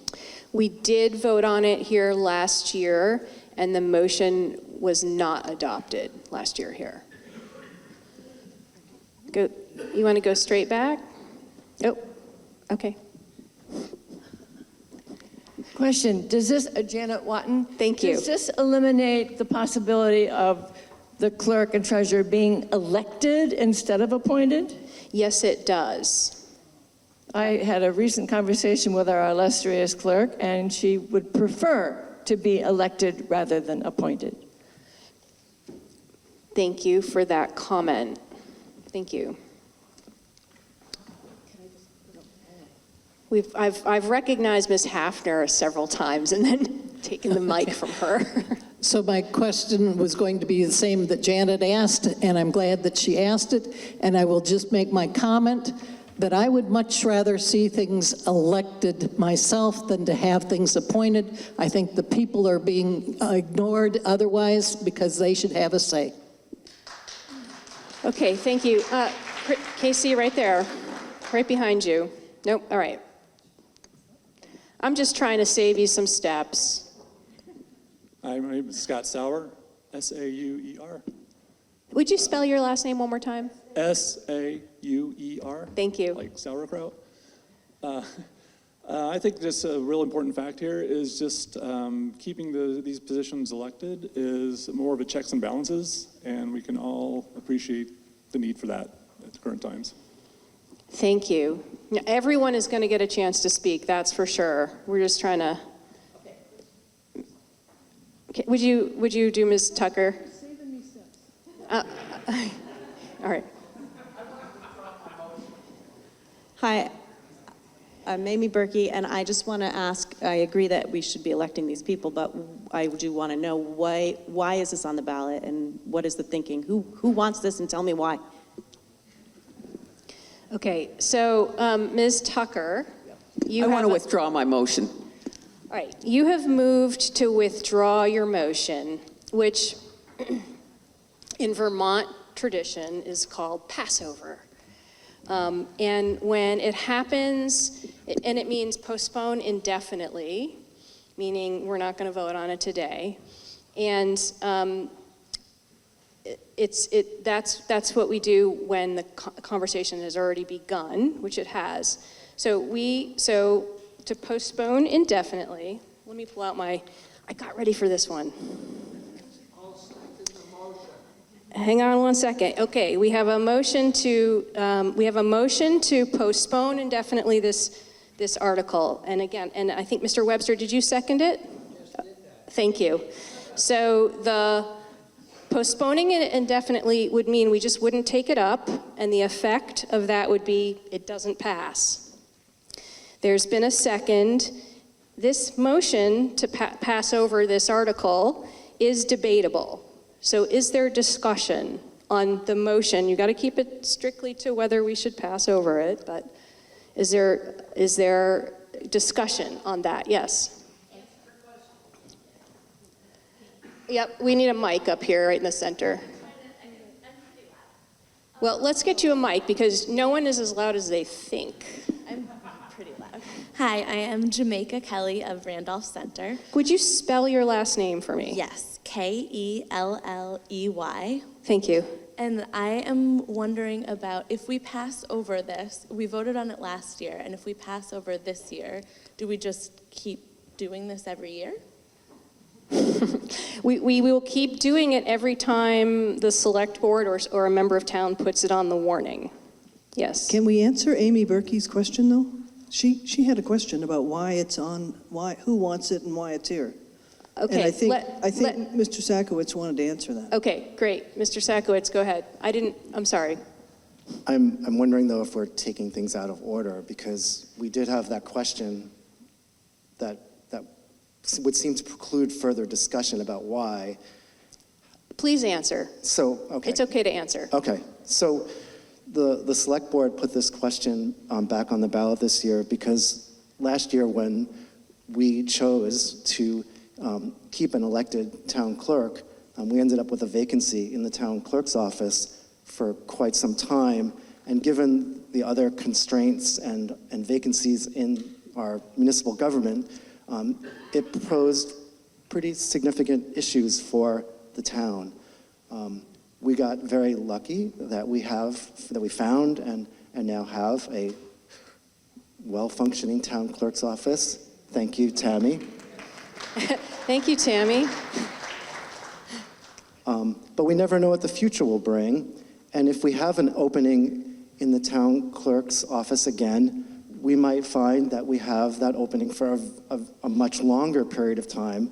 And so the select board thought that this would be a nice time to revisit the question, given that recent experience, that we did have a lot of trouble filling that position.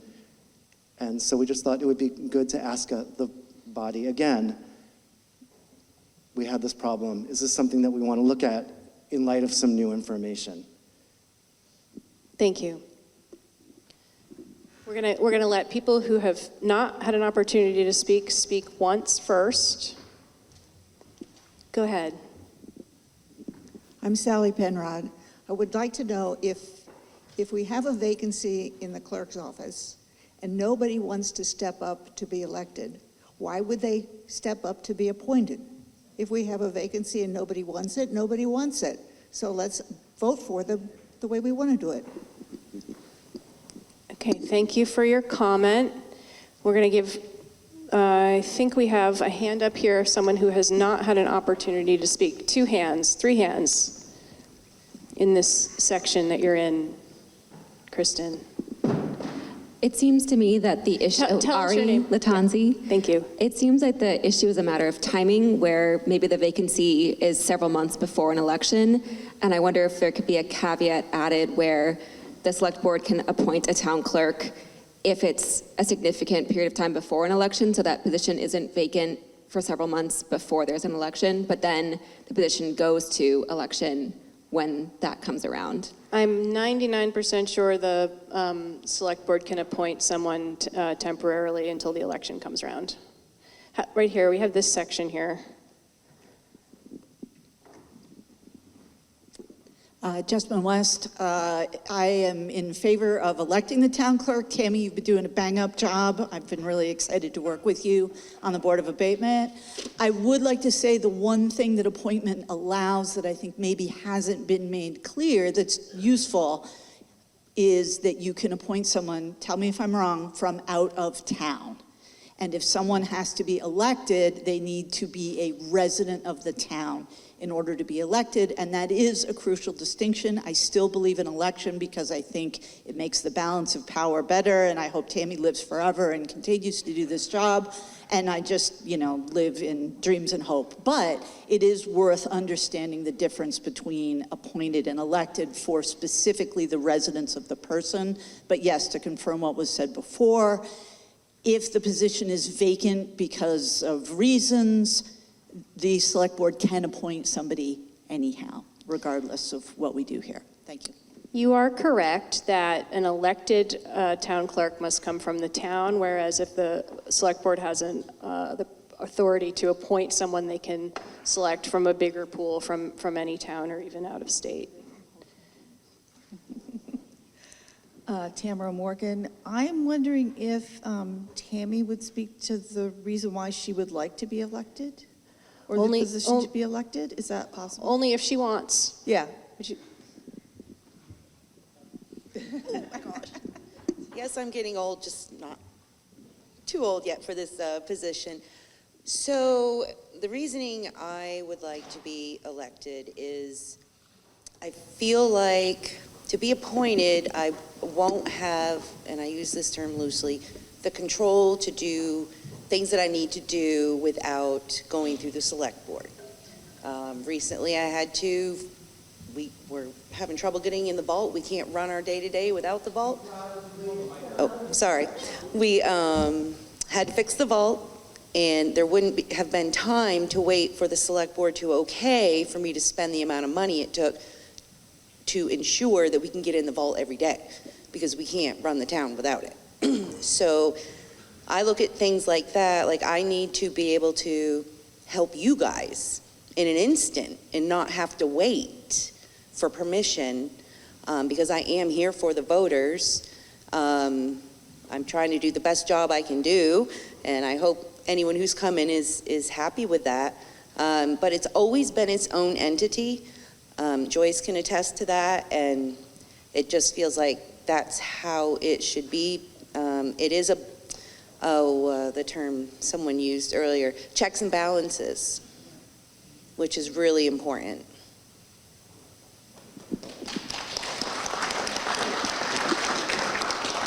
Thank you very much. I think there are some, oh, thank you.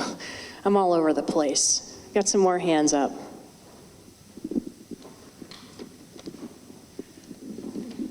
Carol Sears again. So if this article were voted down, could an amended article be introduced at that point, including the language of the select board to appoint an interim town clerk as provided by some statute? No, the motion presently before you is whether we should postpone indefinitely, which just means skip this article. So nothing would, if you voted to skip this article, the status quo would stay the same. All right, someone has called the question, and it's been seconded by quite a few people. And let me tell we you need a about name? calling the question. Does she need a name for the second? Who seconded? Who seconded it? This woman, who's this? Wendy Wells seconded. Okay. So when someone calls the question, there can be no debate, and 2/3 of you must, for it to pass, 2/3 of you must vote in favor of calling the question. Calling the question just means we're cutting off debate and we're going to vote on whether to postpone indefinitely this article. Okay?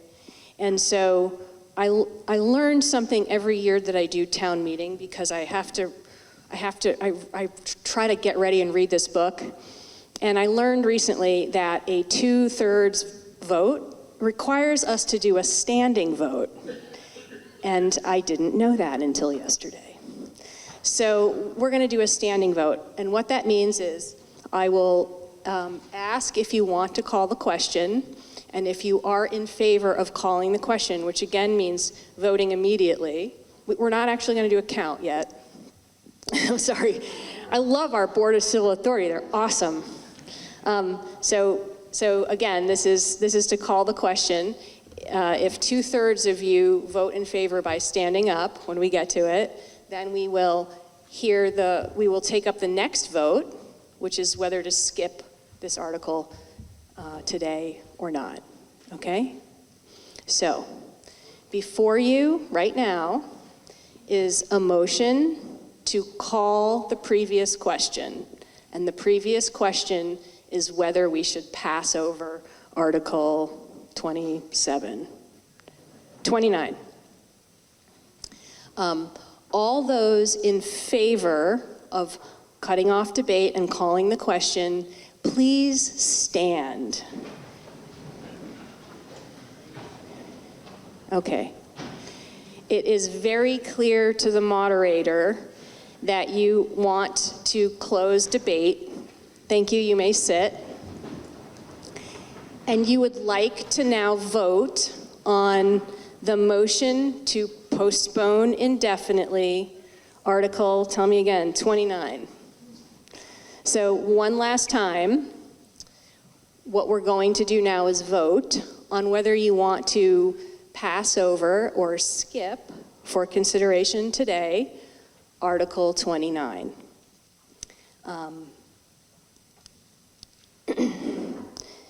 Give me 1 second, please. A majority vote, the motion passes if there is a majority vote, so not 2/3, but a majority. And so we can do that by voice vote. So we're going to be voting by voice vote. Are you ready?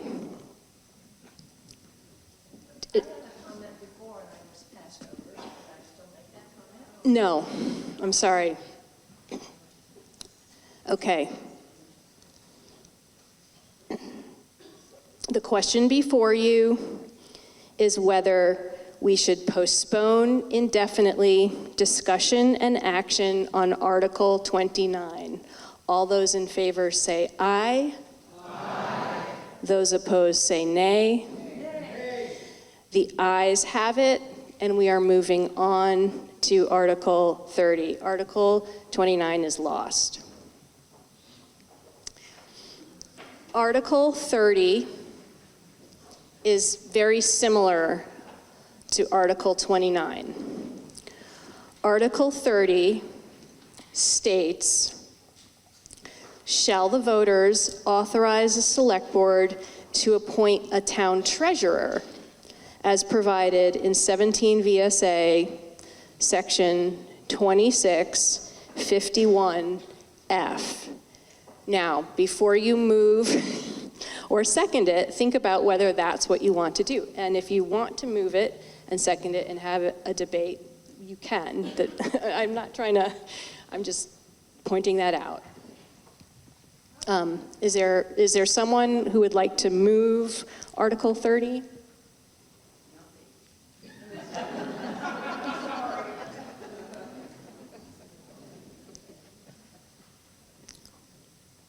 I'm going to give you a minute to think about it, though, which, you know, want to make sure you don't want to do that.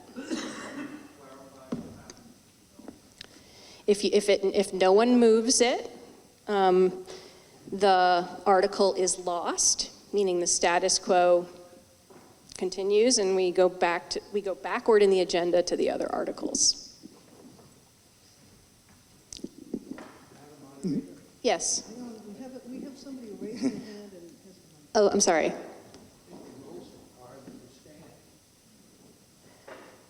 Yeah, I just have a clarifying question. Yes. Which is that I was under the impression before this meeting that the articles which are warned in the town meeting warning, they automatically come up for a vote, and that we don't have to vote on whether to vote on them. And I don't recall doing this in previous years, and maybe that's just my memory, but I would just want some. No, all articles that require action must be moved and seconded before discussion can take place and action takes place. Mr. Webster, you had a comment. I'd like to make a motion.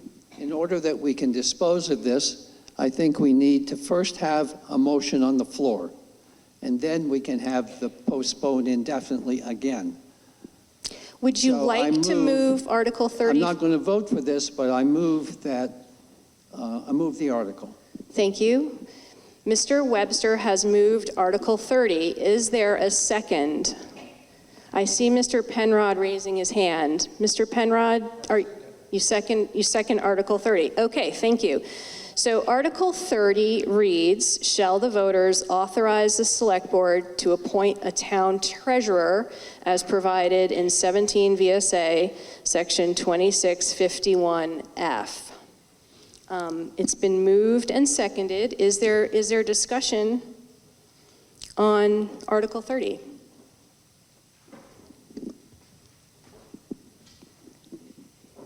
If we don't want to push this forever into the future, we could just vote this down, correct?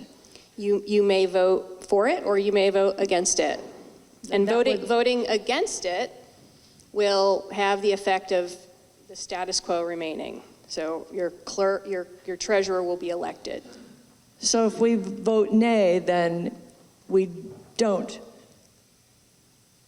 have her appointed, correct? That's right. So Article 30, if voted up, meaning if you voted yes for Article 30, would authorize the select board to appoint a treasurer, and the treasurer would no longer be elected. Thank you for that, for those clarifying points. It's helpful for everybody. Mr. Webster, hang on one second. I have a hand up way in the back.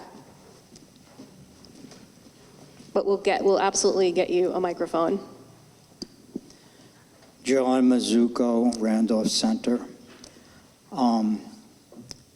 If this comment is not appropriate, let me know. I would like to see the town clerk not only be, the town treasurer not only be elected by the voters, but also be, if possible, a resident of the town of Randolph.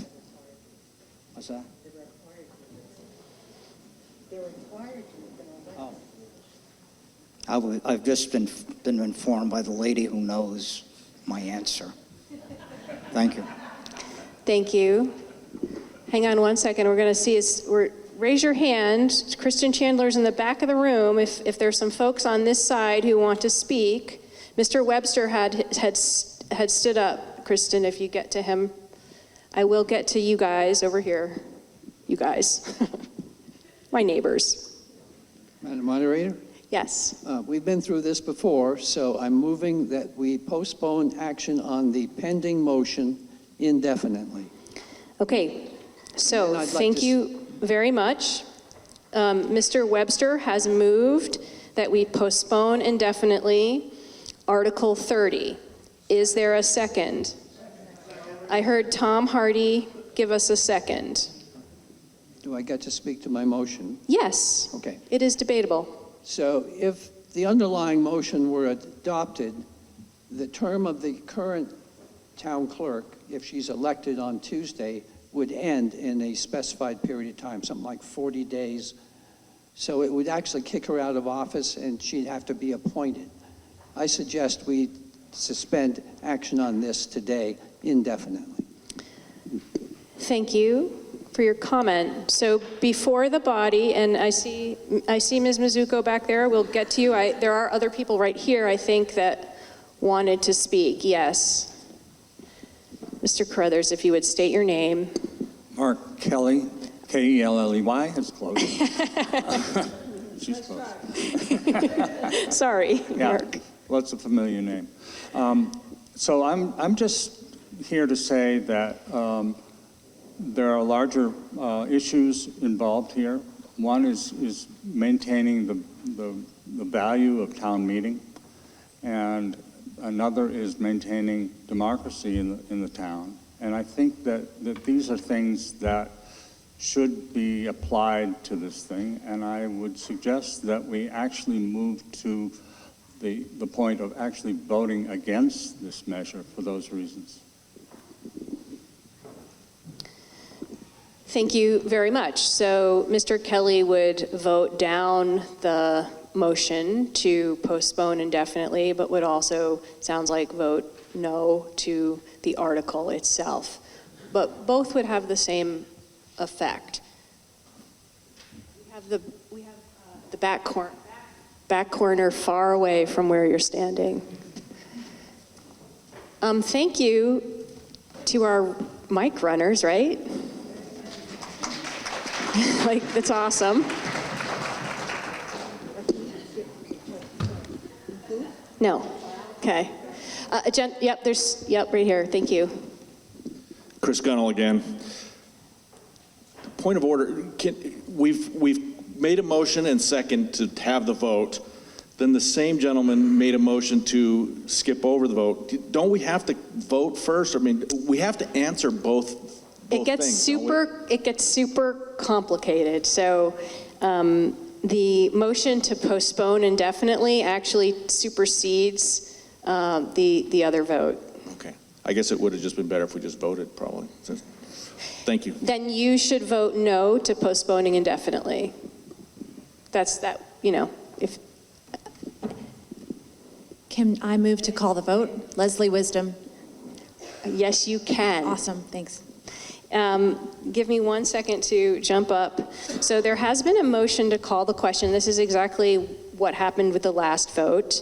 And the effect of calling the question would be for us to vote on whether to postpone indefinitely Article 30. Okay? And calling the question requires someone to second it. No one is required to second it. Scott Berkey seconded it, and there is no debate. But 2/3 of you have to vote for it to pass, to call the question. 2/3 of you would have to agree. And we have to do that by a standing vote. Okay? So let me explain to you the vote one more time that you're on. It's very hard to keep track, but what you're considering is whether to call the question, which means to have a vote on whether to postpone indefinitely. All right? So I'm going to ask the people who are in favor of calling the question and proceeding to that vote directly to rise in a minute, and then and those opposed would just remain seating. Okay? So all those in favor of calling the question and moving on to the postponing indefinitely motion, please rise. And remain rising, remain standing. All right. It's very clear that 2/3 of you have voted, so the motion to call the question is adopted.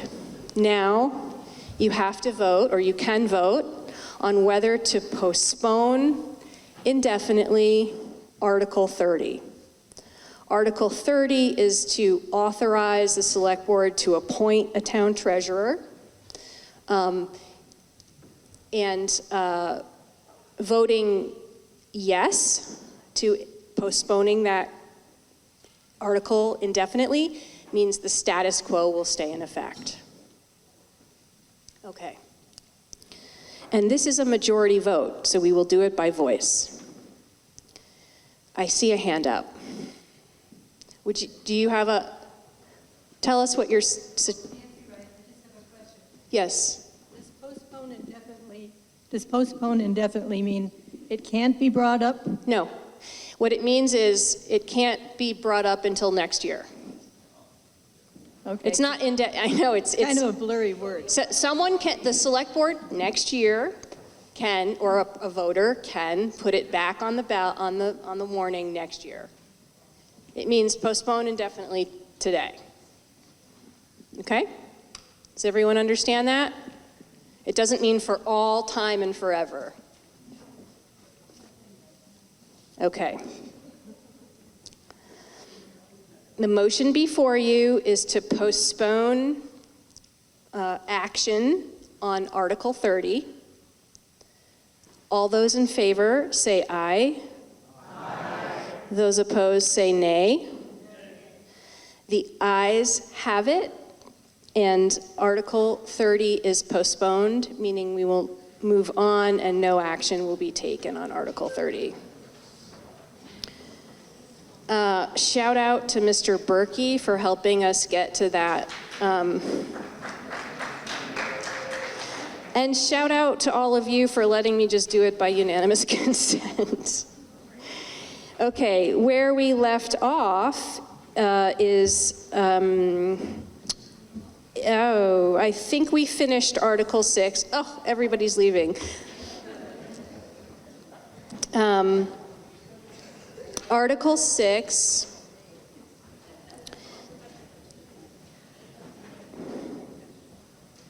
I'm sorry, Article 7. Article 7 regards the sewer district.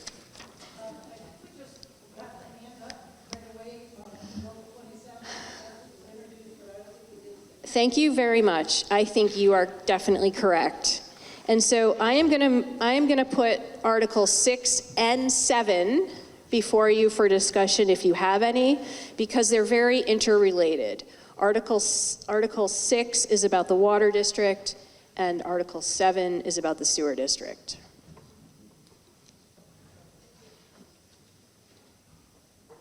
I think this subject is very interesting.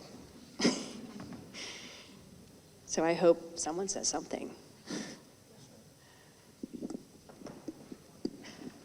Yeah, Larry Sadkowitz from the Select Board again. I'll say something, which is just that in the water district, we did a tremendous amount of work over the last couple of years getting the new reservoir and wells online. Chris Chambers, our water and wastewater superintendent, and his much too small crew, they are also understaffed, have been working crazy to make sure everything goes well. And I just want to take just a brief time to express my appreciation for that crew. I think they've done an amazing job, and the new well and reservoir are working as intended. And the reports that I've gotten back is that the water quality across the district served by these new facilities has improved dramatically. And so I just want to put out there that those folks have been amazing, and I really want to appreciate them. Thank you so much. I wanted to also make a comment, which is probably wholly inappropriate, but I'm going to anyway, that in the paper, there is constantly an ad.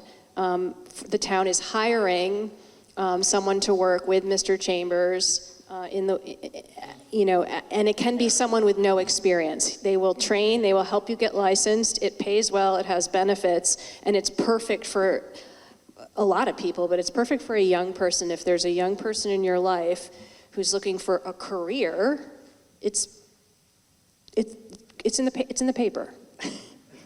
If I may follow up on that one more moment, the Water and Wastewater Department, fully staffed, has 4 positions, and for most of the last couple of years, if I got it right, they've had 2 positions. They've been running at half staff. Chris and his partners there have been running themselves ragged and keeping up, basically doing double work.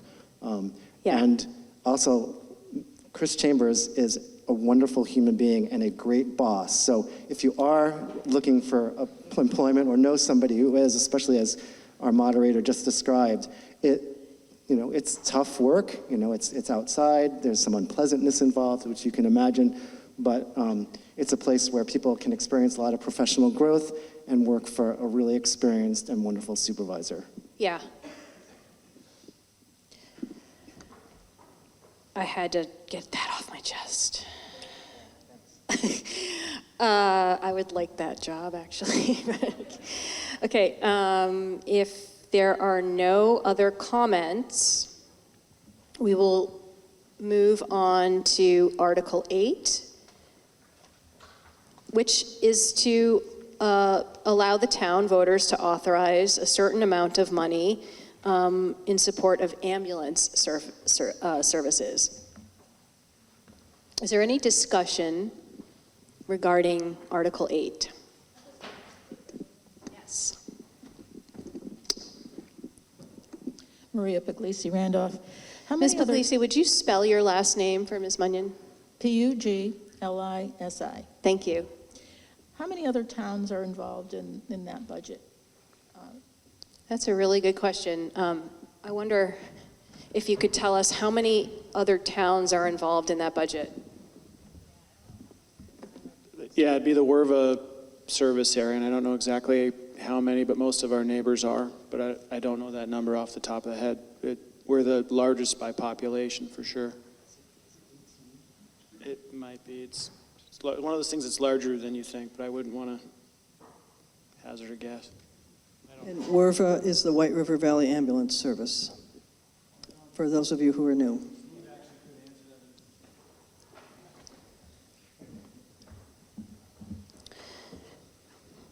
Article 8. Mr. Berkey.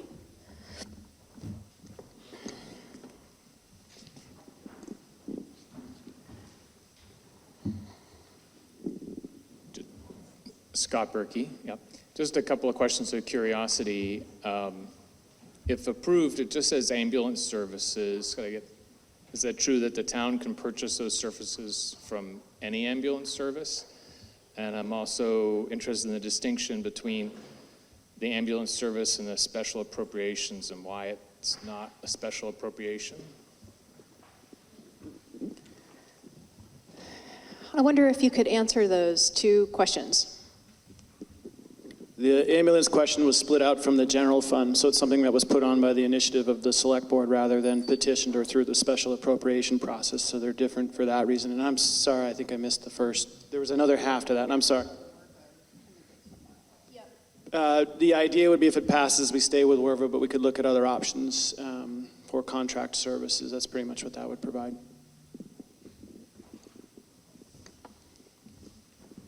Thank you. I think I see a hand up. No. Just stretching. Hi, Jessamine West. I just wanted to answer Maria's question. It looks like White River Valley Ambulance serves 10 towns: Bethel, Barnard, Braintree, Brookfield, Granville, Hancock, Pittsfield, Randolph, Rochester, and Stockbridge. Thank you very much. The power of the Google. The power of the town website. George Daniel, Randolph Center. Indirectly on this ambulance service thing, when Gifford has an air ambulance that comes in there and we provide the fire department, we're paying for it. We're not getting compensated from Dartmouth or Gifford for providing the fire department. Is that correct? And if not, why aren't we? Can anyone answer that question? It is correct. You are correct.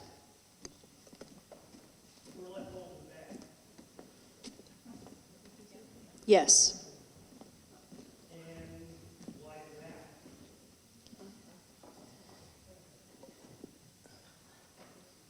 Would you like to answer? Or say a little bit more? So back when Gifford went and got the landing site for the helicopter to be able to land there,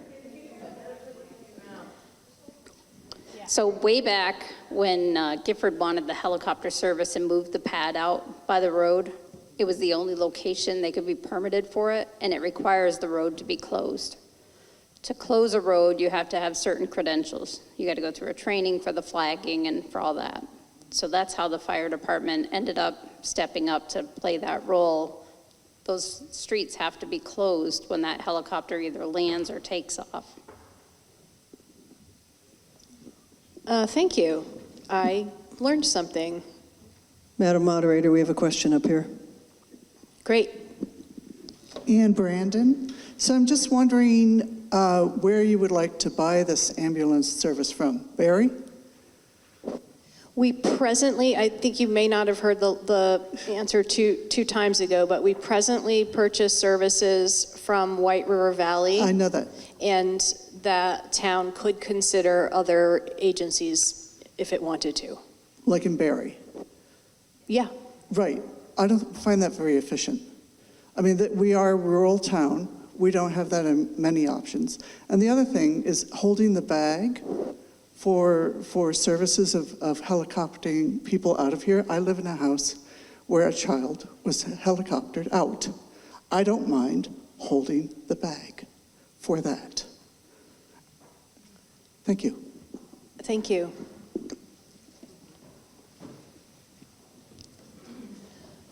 I see Ms. Hafner has a comment.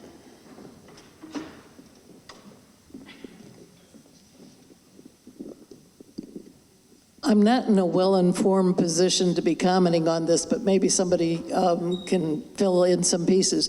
Amy and Gracia is part of the Book Buddies program that I've helped get going at the Randolph Elementary School, and she is on the board of the ambulance service.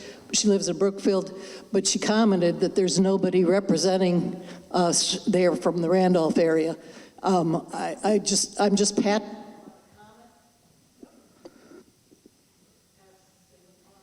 Comment? There I go. Okay, I'm passing on a comment, and I'm wondering, if that's a need that needs to be filled at this point, and just passing that along. Thank you. Would you like to move on to special appropriations? Is there somebody that represents us on the board?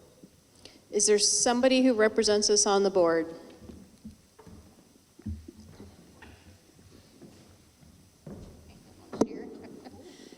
Yeah, Martha, there is a spot. Each town that's a member has a spot on that board. Mr. Webster was there for quite a while.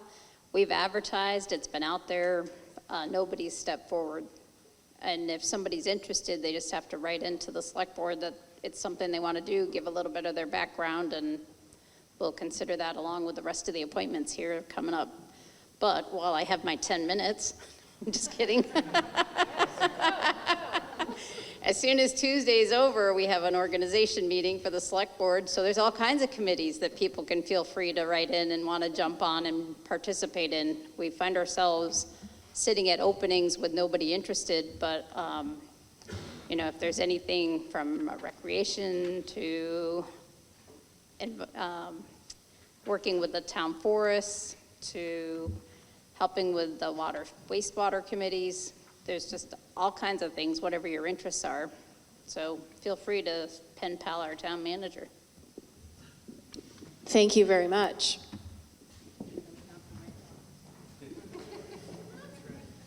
All right, let's move on, if we can, to special appropriations. This is Article 9 through 26.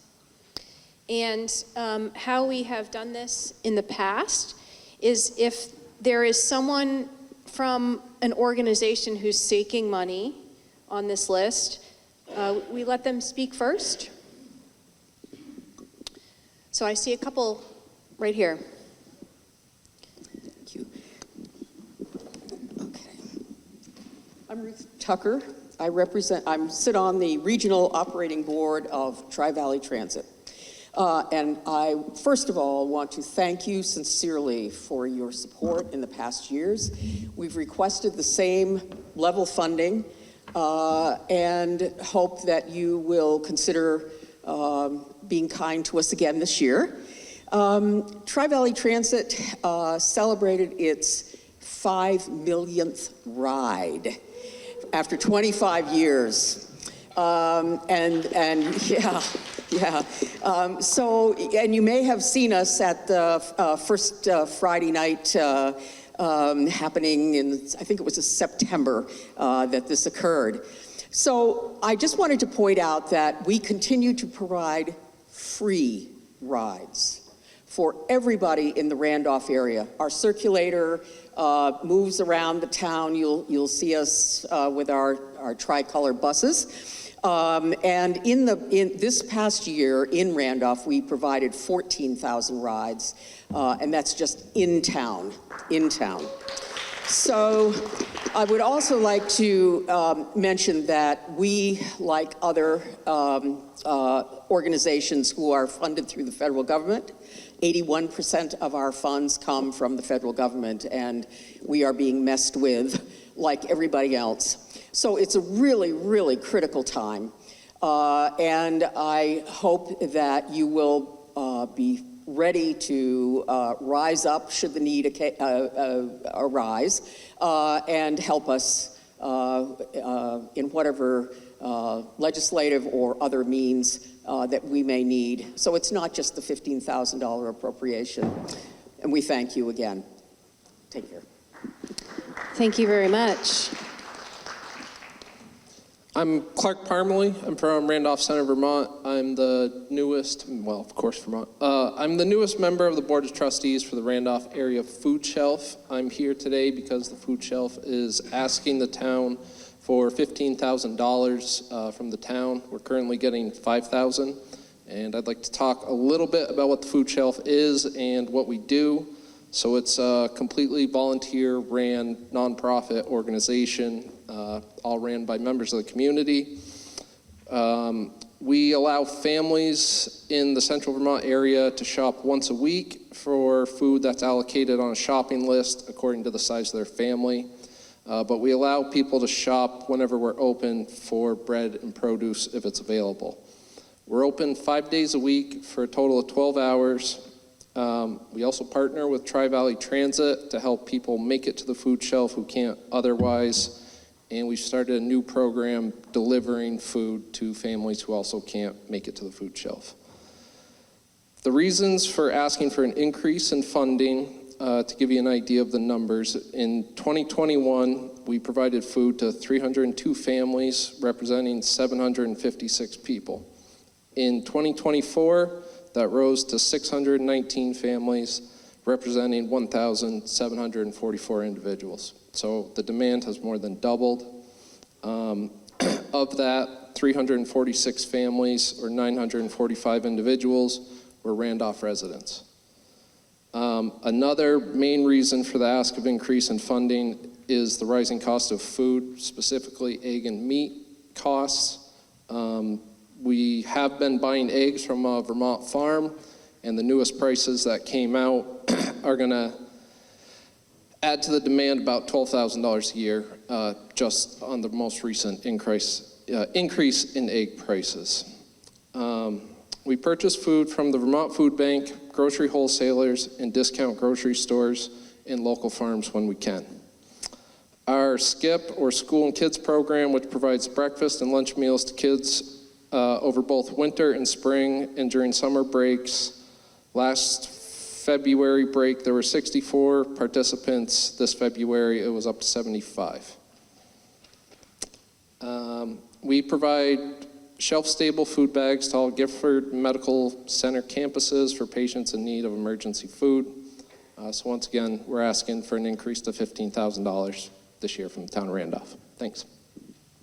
Thank you, Mr. Parmalee. We have a person raising her hand right here.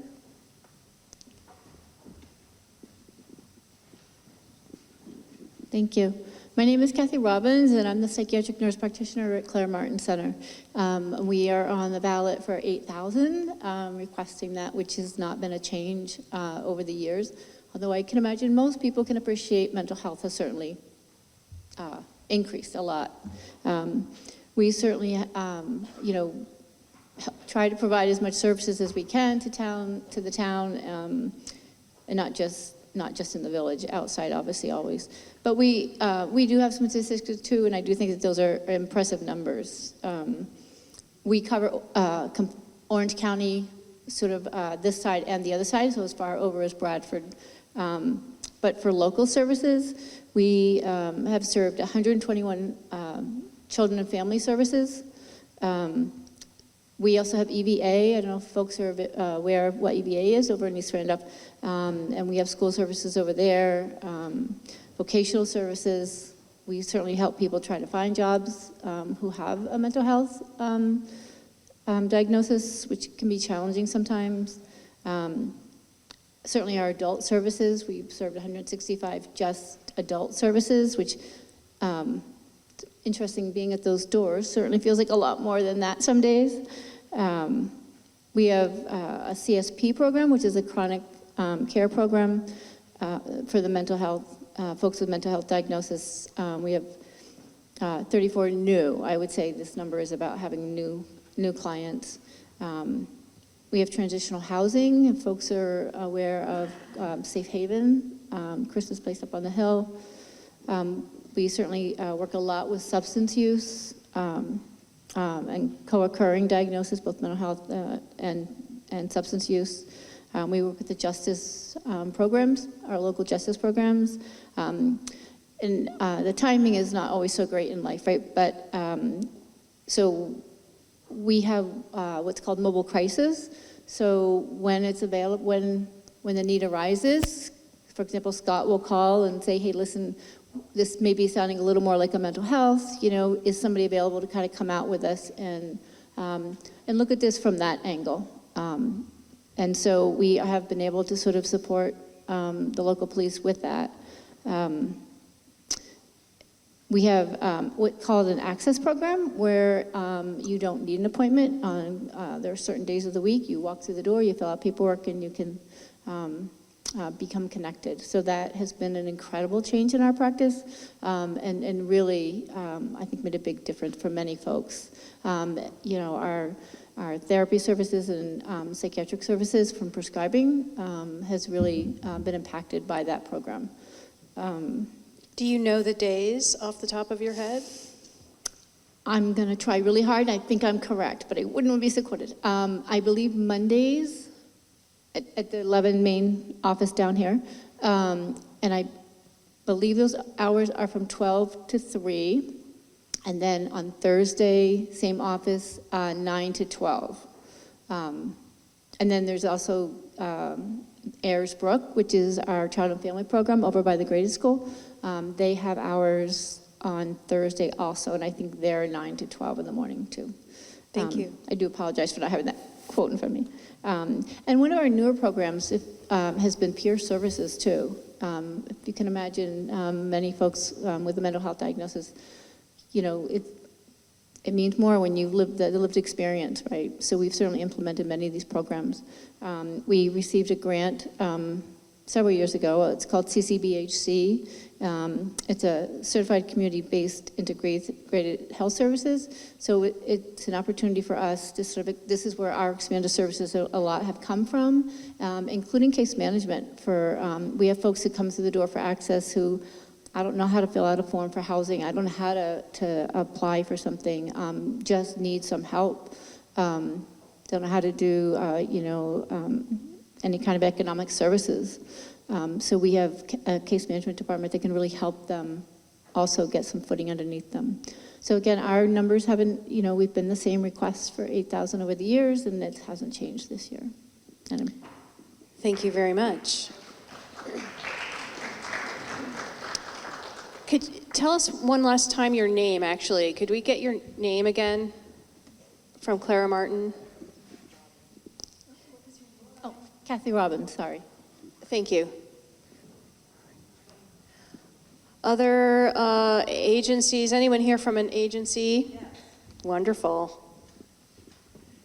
Hi, I'm Sheila Jacobs, and I'm here on behalf of Safeline, which works with victims of domestic violence, something we don't like to talk about that is definitely alive and well in numerous communities. We serve 22 towns, 17 in Orange County and 5 in Windsor County.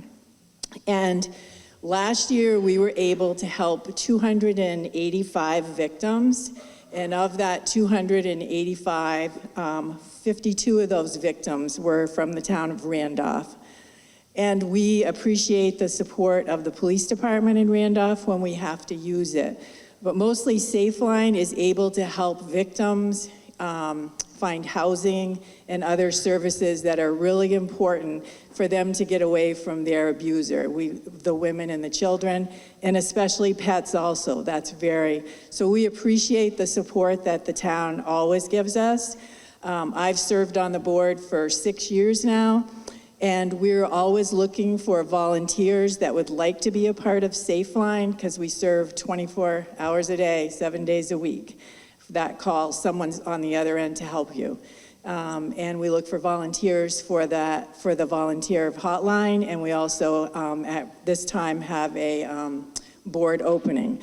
I didn't see our information in the town report, but I do have information with me, and you can also go on Safeline's website. But thank you very much. Thank you.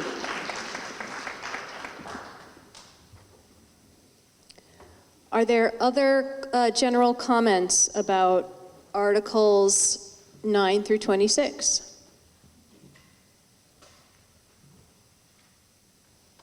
I see a hand way in the back.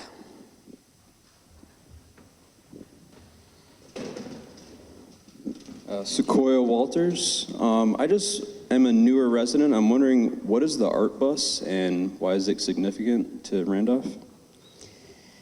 Can anyone tell us about the arts bus? I see a couple of possibilities here. Okay. I'm not the best. It's been a while since I've done things with them, but I have.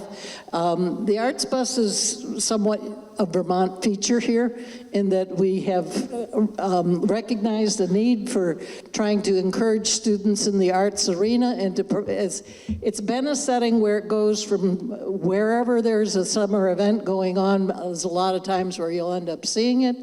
They have done programs sometimes with the schools. I went in and helped them learn how to make goat cheese. That was my acquaintance with them and what I did. But they bring in, and we doctored it up. We came up with all different kinds of flavors and whatnot. But it's maintained by the town. It's run on, last I knew, it was a veggie oil kind, veggie gas kind of scenario. It was unique. I'm sorry, I've lost the details on that one. But it's geared towards kids, all ages. They'll be at the Robbins nursery program one day, and they'll be at the high school doing something another day. They're all over the place in the things that they do. Thank you. I have a hand up right here towards me. Here's a microphone, so give us your name. I'm Josie Carruthers from East Randolph, and I'll just add to Martha by saying that the Arts Bus goes where they're needed, where they're called. It is a traveling art studio, and it is often the most art that kids get to be exposed to if there are programs that have been curtailed. But also for kids who are craving this, it allows kids some forms of expression the way sports do. You know, sports are emphasized because for kids who may have, it's a way for them to express their form of intelligence that doesn't always cross into other academic areas at school. Same is true for the arts. And so the kids who come, they run a summer program, they run programs throughout the year in neighborhoods. They serve about, I don't know, more than a dozen towns. And it's super creative. For example, last summer, the Olympics were in Paris, And what they did was they created an entire miniature Paris with students, and they electrified it. And so the kids not only learned this art form of creating these model buildings, but also how to use the electricity to artistically illuminate. And it was very thrilling for them. They're into robotics.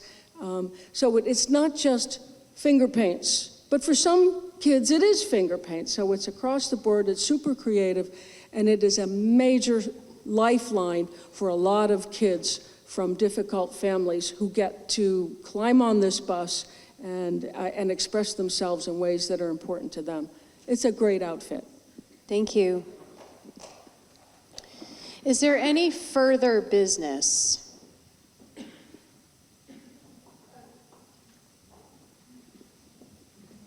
I see two hands. Do you mean further business, period, or just on these articles? Well, let's finish the articles. And so let's hang on to that microphone, because I think we might be at the end of comments regarding the articles. Nope, we have Ms. Hafner. So I'm wanting to know, is there some place that all these different agencies are in a position to report on what their budget is so that we can have a sense of what percentage the town is giving versus what their overall budgets look like? You'd have to go agency by agency.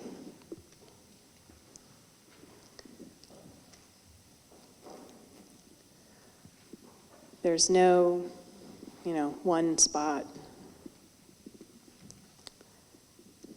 Just to say that, again, Josie Carruthers, that over the years, as I've been at town meeting, these agencies are providing enormous services to the communities. They've traditionally asked for relatively a pittance, $1,200, $650. They've been very modest. Frequently, they are women-run, women-founded, and are seeking to put the finger in the dike where our society has left a lot of holes and left a lot of people, often women and children, underserved. So they are run on a shoestring. Say 6 or 7 of them that I have scrutinized closely enough to be able to speak about it. They're very, very cost conscious. Their administrators are not paid much above a very, very minimum wage or salary. And so this year is different because of the difficulty in federal funding. The grant makers are overwhelmed. There was a meeting of nonprofits. There were to discuss federal funding.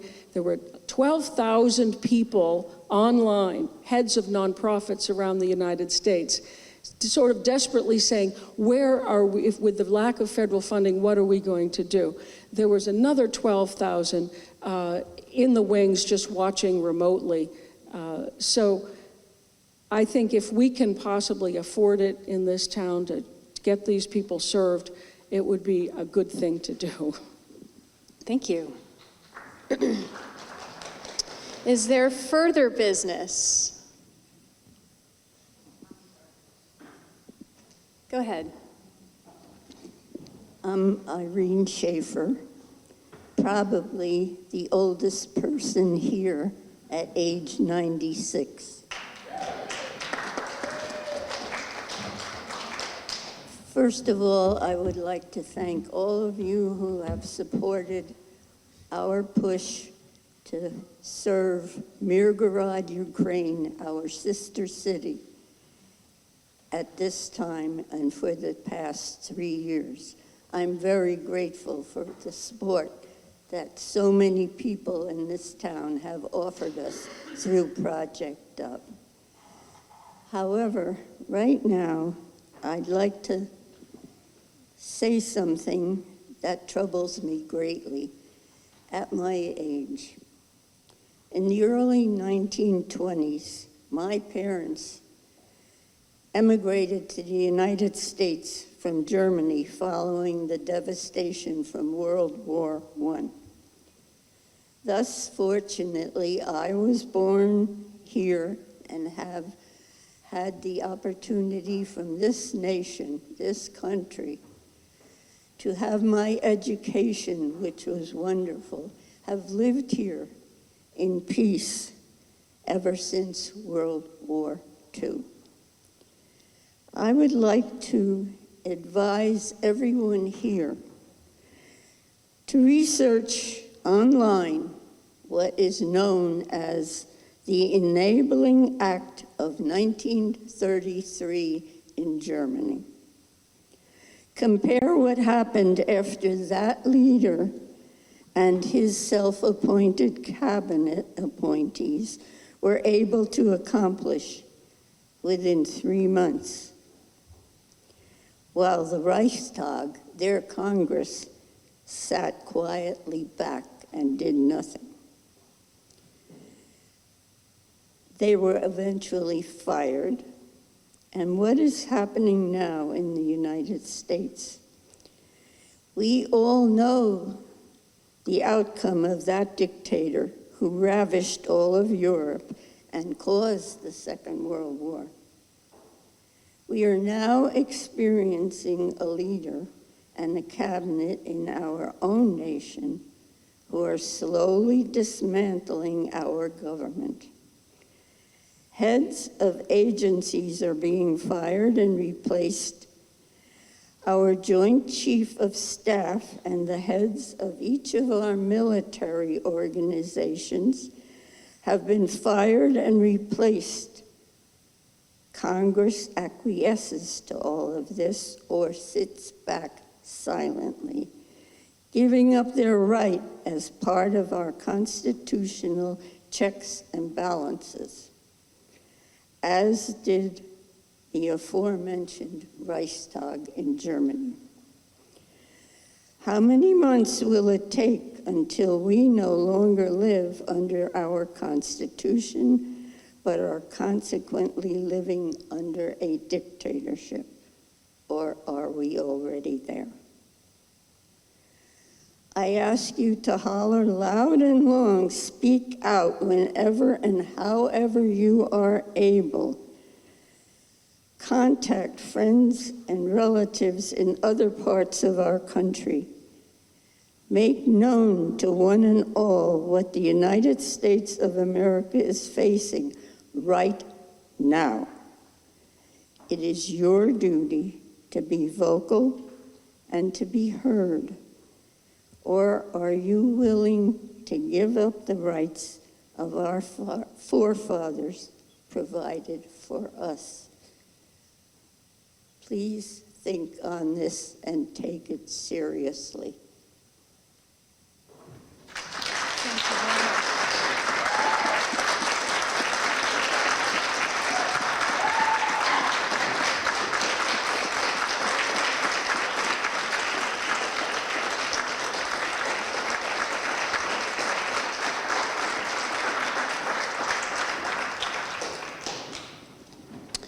Thank you, Ms. Schaefer. I can't imagine there's anyone who wants to follow up. No, there is. Oh, sorry. Thanks, Irene. Unrelated topic. I'm Jessamine West. I just wanted to say we have an opening on the library board of Kimball Library. Janet is wrapping up her term on the board. Thank you, Janet. And there is a write-in candidate who I believe isn't here, and I just wanted to say her name is Amanda Kosick.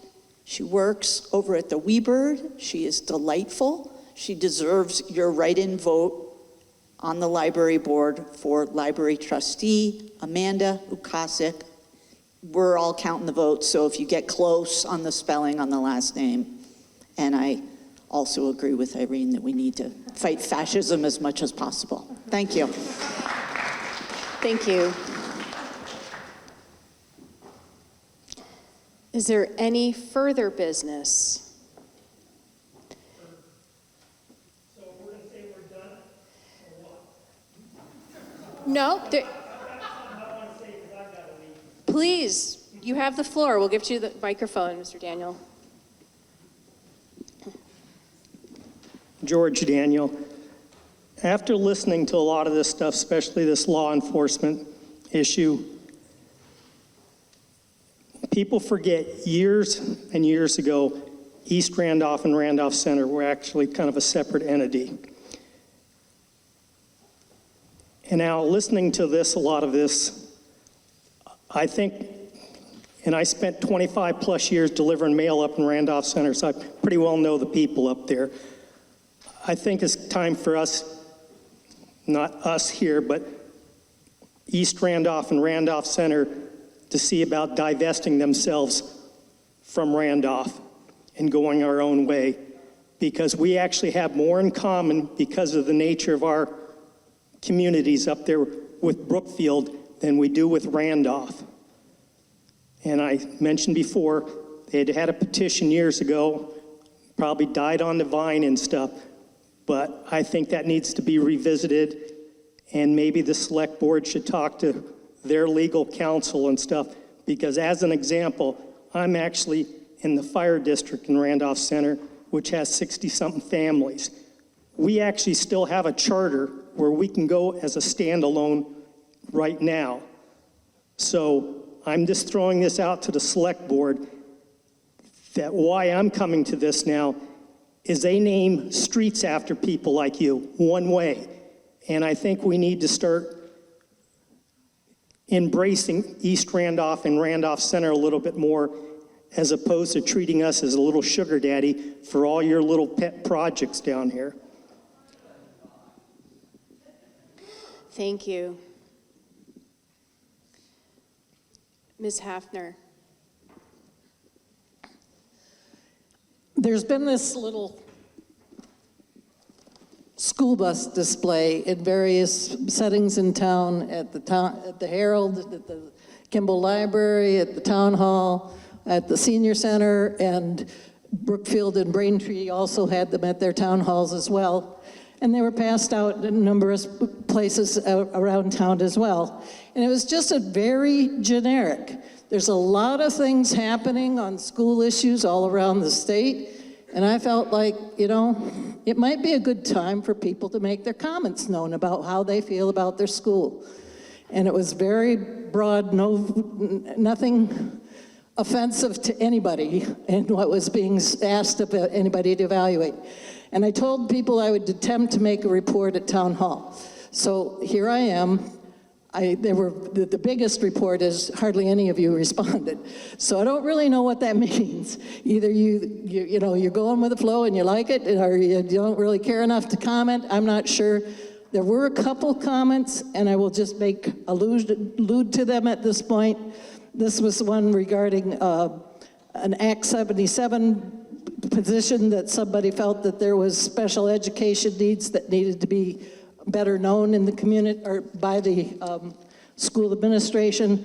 Most of them were just saying okay. A few made comment about keeping a comfortable, nice atmosphere for the kids at the school.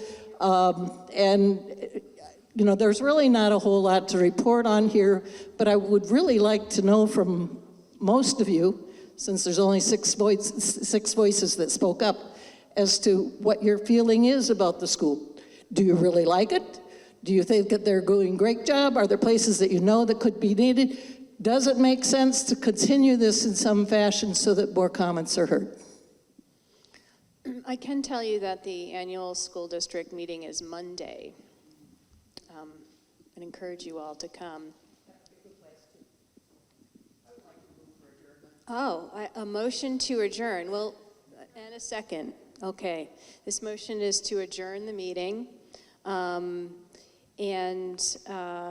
There's no debate and majority rules, so it's a voice vote. All those in favor of adjourning say aye. Those opposed, nay. The ayes have it, and the meeting is adjourned.